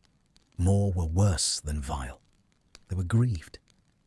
There were 4 from mothers who had lost sons, written in careful hands, saying that they had kept her picture on the mantel and were taking it down now and asking her without malice how she could.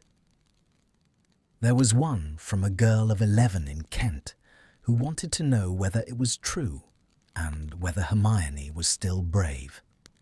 She answered that one.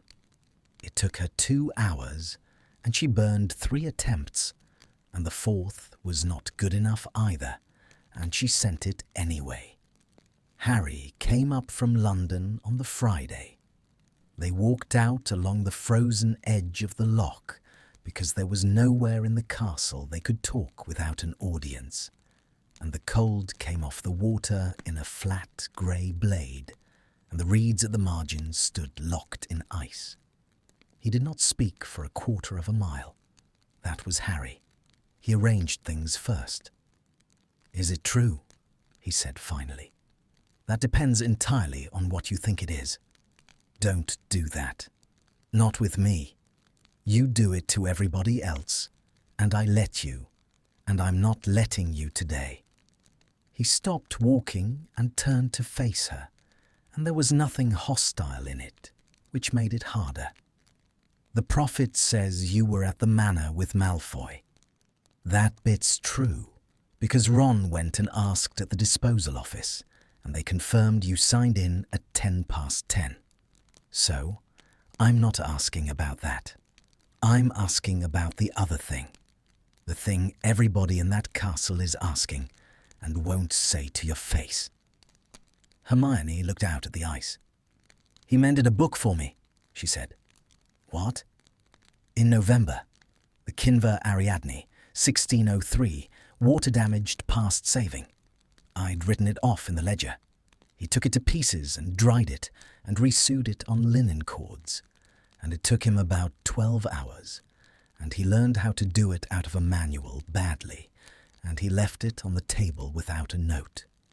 She heard her voice go unsteady and did not fight it. "That's your answer, Harry. That's the whole of the answer. If you want to know what's happened, it's that." Harry stared at her. "That's not an answer. That's a book." "It is not a book, and everyone keeps saying it is." She turned round. "Do you know what he said to me? In December. He said he was glad I'm not the way they describe me in the papers. Nobody has said that to me. Not once. Not in 7 months. Not you. And I'm not blaming you, because you've had your own version of this, and you got out from under yours by going quiet, and I did not have that option." Her breath was coming short. "Everybody in Britain loves a woman who has never been frightened. She isn't me. I froze at the tent flap when Ron left. I've never told you that, and I have let them build a monument on top of it, and there is one person alive who has looked at the actual person standing in the actual room and said he preferred her. What was I supposed to do with that?" Harry had gone very pale. "You froze," he said. 2 seconds. My hand was on the canvas. "Hermione, He stopped. He put his hand over his mouth and turned away and stood looking at the ice. "I don't care about that. I need you to hear me say it, because you've clearly been carrying it about for 2 years. I don't care. I knew you wanted to go. I could see it. I have never in my life thought it was anything but the bravest thing anybody did that year, that you wanted to go and then stayed anyway. That is not what it says in the book. I know what it says in the book. I've read the chapter about me. I fought a duel I don't remember, and I made a speech I never made." His voice cracked. "I hate it. I've hated it since June. I just decided the only way to survive was to stop reading."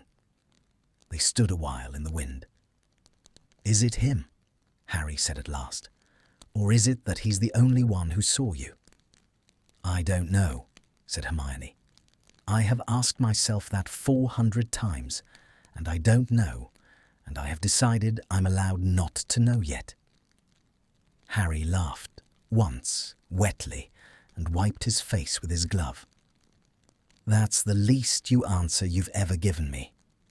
"Yes." "All right." He looked at her sideways.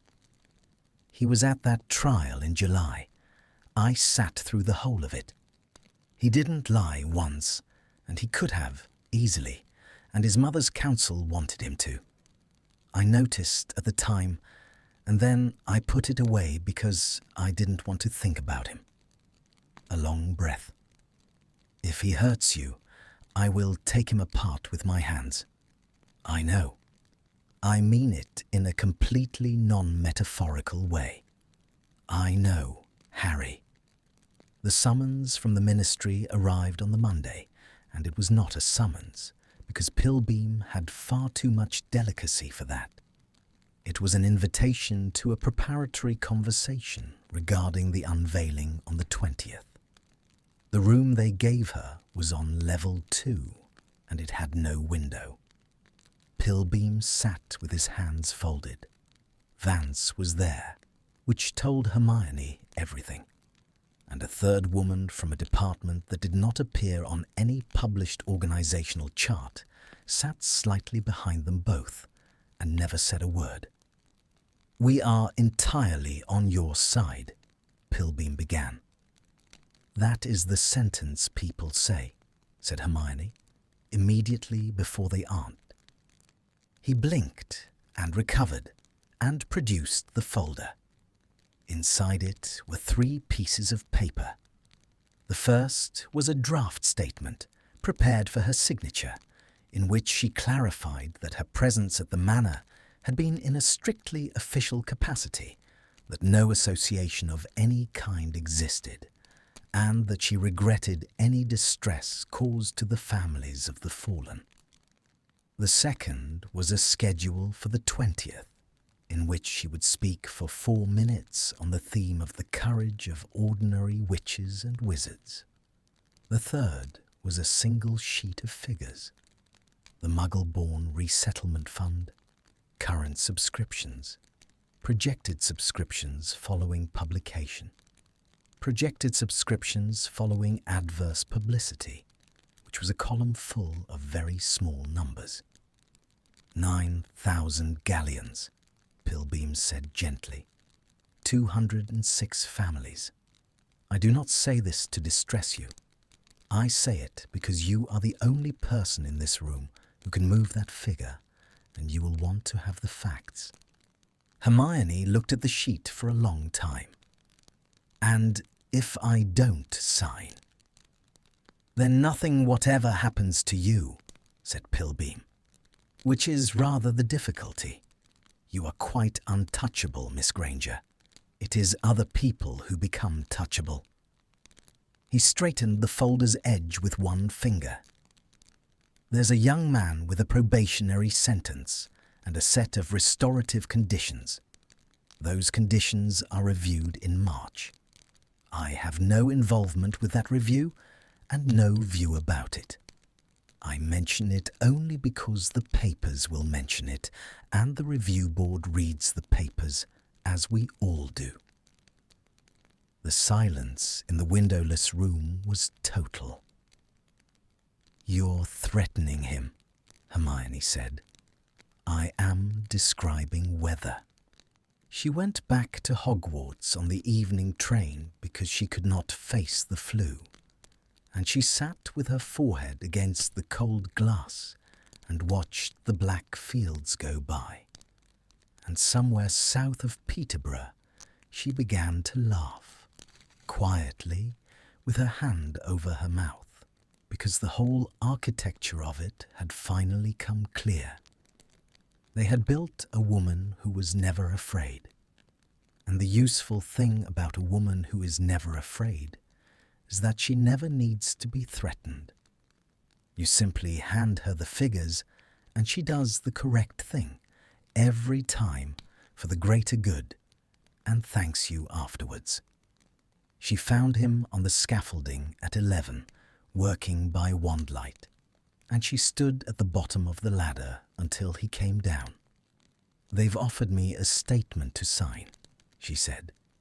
"It says there is no association of any kind. If I sign it, the fund survives, and your review board reads a very dull piece of paper in March. If I don't, they let the papers run at you until your conditions are revised." Draco's face did not change. "Then sign it," he said. That is not why I came up here. It's the only sensible... Malfoy. She came a step closer. I am not asking your permission, and I am not consulting you on strategy. I have made the decision. I came up here to tell you what it is, and then to say one more thing, and I would like you to be quiet for both. He stopped. I'm not signing, Hermione said. And on the 20th, I am going to stand under a 9-foot bronze woman with no scar on her arm in front of every reporter in Britain, and I am going to tell them the truth. All of it. The tent flap, the snow, the 11 minutes. The fact that the person who has been kindest to me since the war is the person the country has decided is beneath contempt. Her voice was shaking, and her chin was up. It will destroy the version of me they love. It may destroy the fund, and I have thought about that until I have made myself ill. And I have decided that a fund built on a lie about a frightened girl is a debt the next generation will have to pay, and I will not pass it on. Draco stood absolutely still in the wandlight, and something was happening in his face that she had never seen there. That's the second thing, she said, more quietly. The first is this. And she took the front of his shirt in her fist and pulled, and he came, and her mouth found his in the cold and the granite dust, and his hand came up into her hair as though he had been waiting 3 months to do it, and neither of them heard the wind at all. They gave her a room behind the dais to wait in, and it had a mirror in it, and somebody had left a tray of tea and a plate of small iced biscuits that nobody would ever eat. Hermione stood in front of the mirror in the blue robes and looked at the woman in them. The atrium beyond the wall had been filling since 9. She could hear it the way one hears a tide, the low, continuous churn of several hundred people arranging themselves, the scrape of chair legs on polished stone, a child's voice raised once and hushed. Somewhere out there, a string quartet had been playing for 40 minutes. Somewhere out there stood a 9-foot object under a length of black velvet. There were 4 minutes of speech on a card in her hand. She had read it 11 times on the train. She had also, at 2 o'clock that morning, in the cartography store with the fire down to embers, written something else on the back of an inventory sheet, in a hand that got worse as it went along. And that sheet was in her left pocket, and she had not shown it to anyone. Draco had watched her write it. He had not asked to read it. When she had finished, he had said only, "Do you want me there tomorrow or not there?" And she had said, "There." And he had nodded once and gone back to looking at the fire, and that had been the entire conversation, and it had been enough. The door opened. Pilbeam put his head in, beaming. 2 minutes, Miss Granger. Wonderful crowd. Quite wonderful. Thank you. You'll have seen the arrangement of the platform. Yourself, the minister, myself, then the unveiling, then the 4 minutes. He paused, and his beam did not falter at all, and his eyes went to her pocket. And I take it we are all settled on the 4 minutes. We are all settled, said Hermione, on my speaking for 4 minutes. Pilbeam hesitated for perhaps half a second. Then he withdrew, and she was alone again, and she looked at the mirror and thought quite clearly, she has never once been afraid, and I am about to be sick. She was not sick. She walked out onto the dais. The Atlantic roar of it went up as she came into view, and the flashbulbs began, and she went to her place with her chin at the correct angle and her hands loose at her sides. She let her eyes travel once across the hall, unhurried, the way she had learned to. Third row on the left, Ginny, in her Quidditch training coat, refusing on principle to dress up for the ministry. Beside her, Ron, looking straight at Hermione with a small grim nod that she felt in her chest like a hand pressed there. Beside him, Harry, who had come after all. And at the back, standing at the end of the last row against the pillar, in a good black coat, alone, with an 8-foot circle of empty floor round him that nobody had drawn but everyone had observed. Draco. Nobody was looking at him. That was the technique. 400 people were being magnificently unaware of a young man in their peripheral vision. Kingsley spoke for 6 minutes and did it well and said nothing untrue, which she noted and was grateful for. Pilbum spoke for 11 and said a great many things, and she let the words go past her like weather. Then the velvet came off. It went up rather than down, drawn skyward by some charm that had cost the committee an entire afternoon, and it flew off the bronze like a wing opening, and the applause hit the walls and came back off them. The figure was very beautiful. That was the cruelest thing about it. The sculptor had genuine skill. The bronze woman stood with her feet planted and her cloak going back in a wind that no one would ever feel, and her chin was lifted and her wand was up, and her face, which was Hermione's face, wore an expression of serene and unhesitating resolve that no living human being had ever worn in their life. The left sleeve was rolled to the elbow. The forearm was smooth as a spoon. Hermione stood beneath it and looked up at it, and something in her chest went perfectly quiet, and Pilbum was saying her name, and the applause rose, and she came forward to the lectern with the card in her right hand. She set it down. She did not look at it. "Thank you," she said. The hall settled. I was going to speak for 4 minutes about the courage of ordinary witches and wizards. It's a good speech. Somebody in the Office of Post-War Commemoration wrote it, and it is better than anything I could have written, and I am not going to give it. And I would like to apologize to the person who wrote it, because none of this is their fault.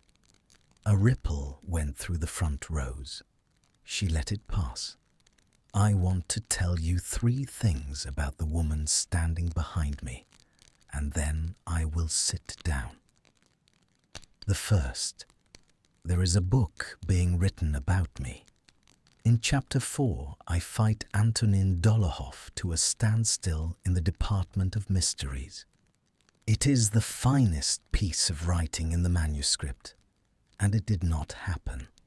What happened is that a man came out of the dark and cursed me before I could raise my wand, and I was on the floor in under 2 seconds, and I did nothing at all, and I am alive today because Neville Longbottom picked me up and carried me out of a room I could not walk out of. I burned that chapter in a grate at 2 o'clock in the morning in December, 1 page, in a locked library where nobody could see me do it, and that is the extent of the courage I have shown about any of this until today. The hall had gone very still. Somebody's quill could be heard. The second, in the winter of '97, in the Forest of Dean, Ronald Weasley and I quarrelled, and he walked out of our tent into the dark. You have read that I chose to stay, that I chose my friend and my task, and never wavered. What actually happened is that I ran to the tent flap and got there and put my hand on the canvas, and could not move. I wanted to go after him more than I have ever wanted anything. My body would not obey me. By the time it would, he was gone, and it was too late, and the world has spent 2 years calling that loyalty. Her voice cracked, and she let it. I was 19. I was starving. I was frightened every single day for 11 months, and I did the work anyway, frightened, and that is a different thing from what is written on that plinth, and I have come to believe it is worth more. She turned then and looked up at the bronze. The third thing is about her arm. She came out from behind the lectern. There was a decision taken at a senior level by people I am sure meant nothing but kindness, that a monument ought to speak of triumph rather than injury. So her forearm is smooth. Mine is not. And she undid the button at her left cuff and turned it back and pushed the blue silk up past her elbow and held her arm out into the light of 400 candles and 109 cameras. The sound that went through the atrium was not applause, and it was not outrage. It was the sound of several hundred people drawing breath at the same moment. The flashbulbs went off like a squall. "This is what it looks like," Hermione said.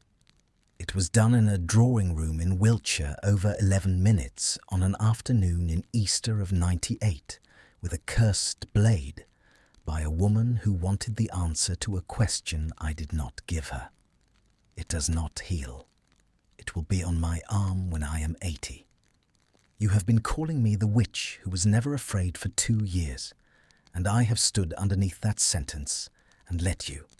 And this morning I decided that I was finished. She lowered her arm. I am not a symbol. I am a person of 20 who does not sleep, who has been sick from fear in the snow, who has made errors that nearly killed the people she loves. You may love that woman, or you may not, but you will not go on loving a woman who does not exist while I stand here holding her coat. She stopped. She had said the whole of it, and there was nothing else on the paper in her pocket, and the silence in the atrium was the largest thing she had ever stood inside.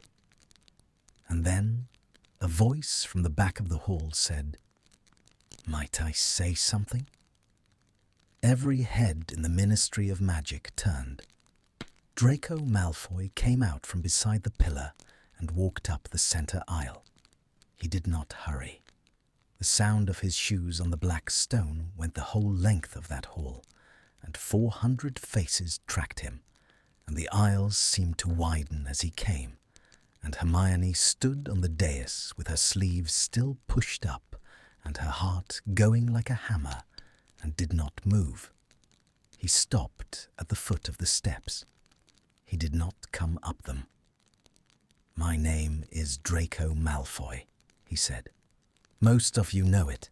A number of you have opinions about my continued liberty, and I want to say at the outset that I have no quarrel with any of them.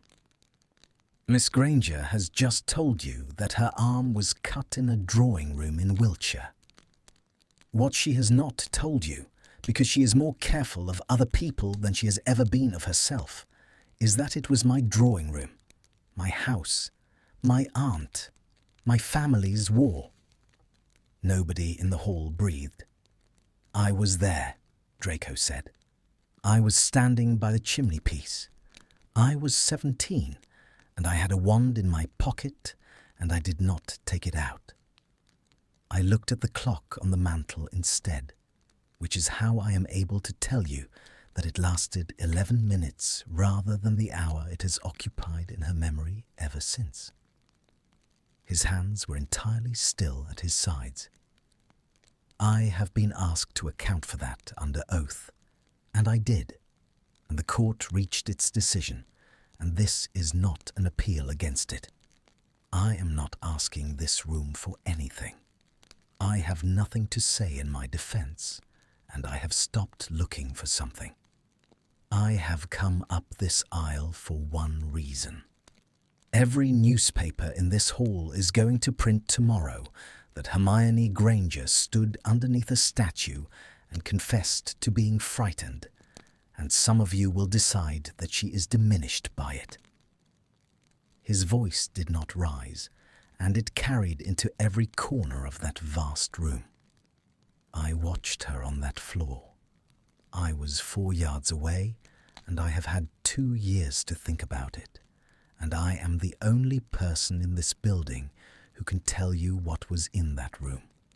And I am telling you now. There was no woman without fear on that floor. There was a girl who was terrified out of her mind and would not give up a single name for 11 minutes, and who turned her head at the end of it, bleeding, and counted the exits because she was still working. He stopped for a moment. "You have made a 9-foot bronze of somebody who has never been afraid," he said. "And in doing so, you have taken away the only thing about her that was ever worth commemorating. I do not expect any of you to take moral instruction from me, and you should not. But I was the one standing by the mantelpiece, and the record ought to be accurate, and now it is."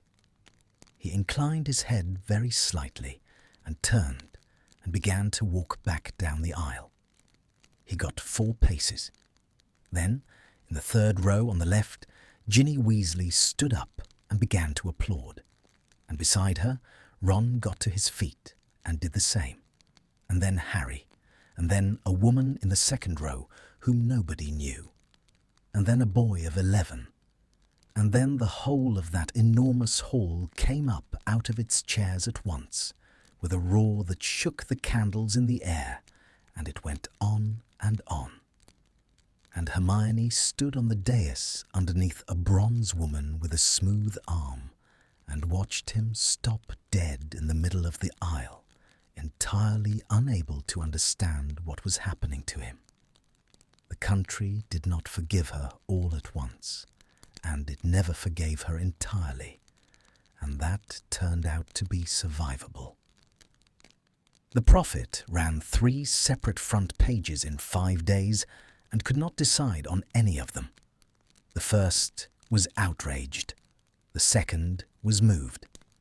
The third simply printed the photograph of her arm, very large, with the words, "This is what it looks like underneath it," and no article at all.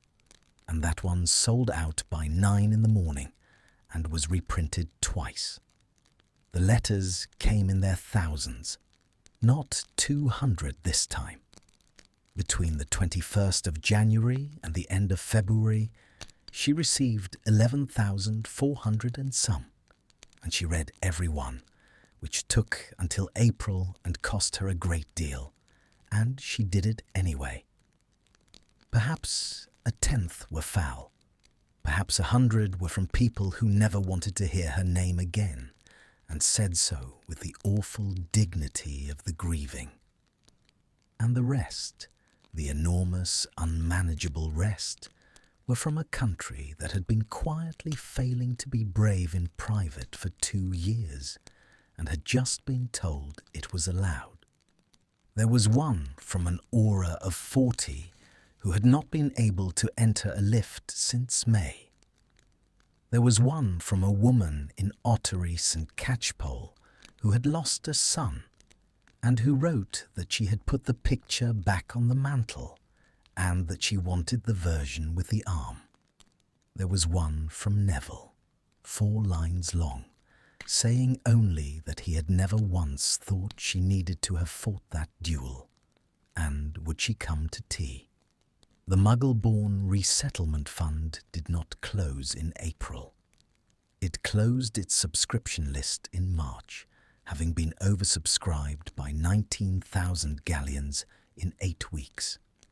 And Pilbeam wrote her a letter about it that was a small masterpiece of the form, in which he congratulated her warmly on an outcome he had spent 4 months attempting to prevent, and enclosed the figures, and did not once refer to a windowless room on level 2. Cordelia Vance came back to Hogwarts in February and sat in the same bad chair by the same fire. "I've torn up Chapter 4, she said. "I imagined you might." "You imagined nothing of the sort. You imagined I'd print it and let the public sort it out." Vance took out her cigarette case, looked at it, and put it away again. "I want to write the true one. It will be a worse book commercially and a better one otherwise, and my publisher is threatening to sue me, and I find I don't care, and I am extremely annoyed with you about that." "What changed?" "A boy walked up an aisle in front of 400 people and told them a fact that could only hurt him," Vance said. "And I have been in this trade for 19 years, and I have never seen anybody do that." She looked at the fire. "I've spent my career deciding what the public can keep down. It hadn't occurred to me to test the theory." The book came out the following November. It sold well, though not as well as the other one would have. It has a photograph in the middle plates of a young woman in blue robes with her left sleeve turned back. The review board sat in March. Draco's conditions were not revised upward. They were, in fact, discharged early on the recommendation of the deputy headmistress of Hogwarts, who submitted a report of 11 pages concerning the restoration of the West Wing, and who noted at its conclusion that the candidate had completed 490 hours against a requirement of 120, by hand, without a single application for relief, and that, in her considered professional opinion, the Wizengamot had been measuring the wrong thing. He read the letter standing in the entrance hall and did not say anything for a while. "Well," Hermione said, "it's finished." He turned the parchment over as though something more might be written on the back. "There's nothing more required of me." "Yes." "I've no idea what to do with that." "You'll be all right," she said. "You've got a wall." The wall was finished in the last week of April. She was there when he set the final stone at 11:30 at night, because he would not be persuaded to do it in daylight in front of an audience. It was a small piece, a shaped block no bigger than a loaf, that closed the last gap in the second gallery arch, and he brought it in and settled it and held it there while the mortar seal went up, and she stood 10 feet below with her wand raised and gave him the second casting, exact, on the beat, as she had done 400 times since December. The seal caught. The wall was whole. Draco stood on the plank with his hand flat against the granite for a long moment, and then he came down the ladder, and neither of them said anything at all, and they stood in the restored gallery and looked at the arch where the sky had been.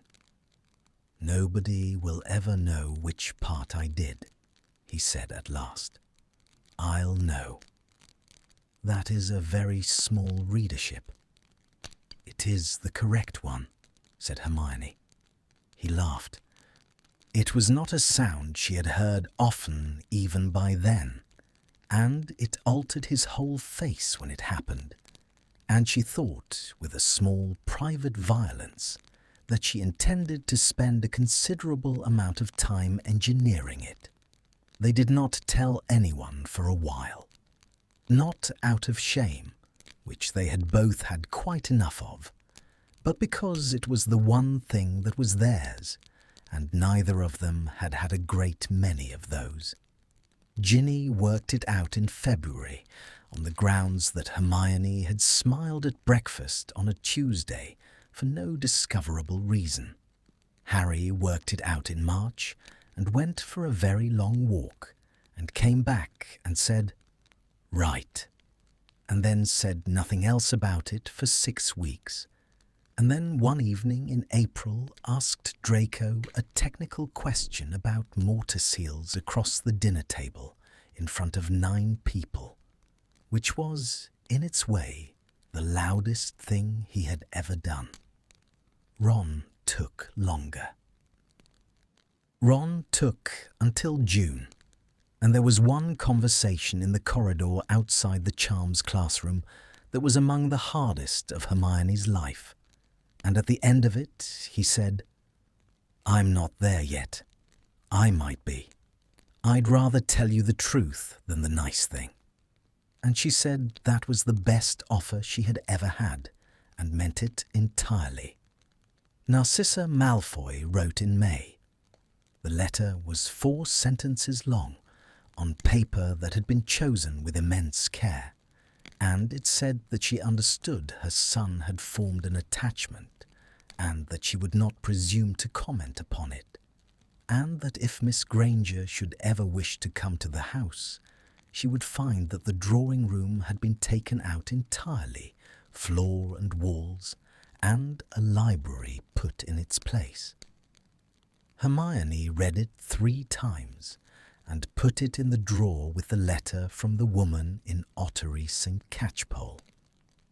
They sat their examinations in June. She was second in the year in arithmancy by 2 marks, which annoyed her for 11 days, and he was first, which he mentioned exactly once, and then never again, having read the room. And the summer came. The flat was in a street off Museum Street in London, 2 rooms and a scullery over a shop that sold second-hand maps, and it was chosen because it was cheap and near the library, and because from the back window you could see nothing at all except 3 chimney pots and a great deal of sky. There was no plinth in it. There was no velvet. Nobody had ever applauded in that flat in its entire history. She woke at 9 on a Sunday in August, with the sun already high and the window open, and lay for a moment working out what was wrong, and understood that what was wrong was that she had slept for 11 hours. She could hear him in the other room. The particular sound of a man attempting to be quiet with a kettle. Hermione got up and went through in one of his shirts with her hair in a condition that no photographer in Britain would ever be permitted to record, and stood in the doorway of the scullery. The window over the sink was open. There was a square of white sunlight lying across the table with a teapot in the middle of it, and the smell of toast slightly overdone, and a copy of that morning's Prophet unopened on the chair, and pigeons carrying on outside about something. Draco was standing at the counter in his shirt sleeves, with the water going into the pot, and he had a smear of butter on his thumb, and he was doing nothing whatever of any importance. He looked round. "You slept," he said. 11 hours. 12. You went off at 9. That is not possible. You were reading about ward theory, and you put your head down on the page and made a small noise of protest, Draco said. And I took the book away, and you called me a name I shan't repeat in a domestic setting, and then you slept for 12 hours. She crossed the little room and took the kettle out of his hand and set it down, and put both her arms round his waist, and stood there with her cheek against his shoulder in the sunlight, and the pigeons went on. "Say the thing," she said. "Which thing?" "You know which." He was quiet for a moment. She felt him breathe in. "I'm glad you're not the way they describe you in the newspapers," he said. "They describe me quite differently now." Yes, and I'd say it again tomorrow if they change their minds again the day after. Hermione lifted her head and looked at him. There was no candlelight, and no storm, and no ruined gallery, and no cold parallelogram of January sun across an empty floor. And no one was watching, and there was nothing at stake at all. That was the whole point of it. That was the thing she had walked up an aisle and burned a page and stood underneath 9 feet of bronze to get. She kissed him in the kitchen, unhurried, with her hand along his jaw and the butter on his thumb and the toast going cold. And he made a low sound against her mouth and took a fistful of the shirt at her back and kissed her the way he had learned to over 8 months, which was thoroughly and with an attention to detail that she had come to understand was simply how he did everything he cared about. When she drew back, his eyes were closed. "The tea's stewing," she said. "Let it." That is a shocking attitude. I have a great many shocking attitudes. You've had ample warning. She laughed against his collarbone, and he held on to her, and the sun moved a little across the table. In the atrium of the Ministry of Magic, there stands a bronze figure 9 feet high, and it has her face, and its chin is lifted, and its wand is raised. In the spring of that year, quietly, without a ceremony and without a photograph, the sculptor came back with his tools and made one alteration to the left forearm at his own expense, having written to ask permission and received 1 line in reply. Visitors notice it. Children ask about it. Their parents crouch down and explain, and the explanation is longer and more complicated than the one they used to give. And it contains the words "she was frightened," which the old version never did, and something in the country shifted about 1/2 an inch on the day that became sighable out loud. She has not been to see it. She does not intend to. She is in a flat above a map shop with the window open, and it is 9 in the morning, and she has slept. And there is a man in the kitchen who has never once in his life been impressed by a monument. Thank you for staying with this story until the end. I want to say a few honest things about it. While I was writing, I keep thinking about one small moment. It is the moment in the library. Hermione kneels by the fire at 2 in the morning. She burns 1 page, just 1 page from a draft, in a locked room where nobody can see her. And she says this is the whole of her courage. I thought about that scene for a long time because I think most real courage looks like that. It is small, it is quiet, nobody claps. I also thought about something else. It is a strange kind of loneliness when people love you, but they love the wrong person, the wrong version of you, when they praise something you never did, when they call you strong on the day you feel weak. You cannot even complain about it. Everyone is being kind, but you are still alone. So the moral for me is simple. To be loved for a lie is very lonely. To be seen as you really are is frightening, but is the only thing that is worth anything. Draco does not save Hermione in this story. He does not fix her. He just tells her the truth. He says he is glad she is not the person in the newspapers, and that is enough. That is what love does. It looks at the real person, the tired one, the frightened one, and it says, I hope you have someone who sees you like that, and I hope you let them. Thank you for listening.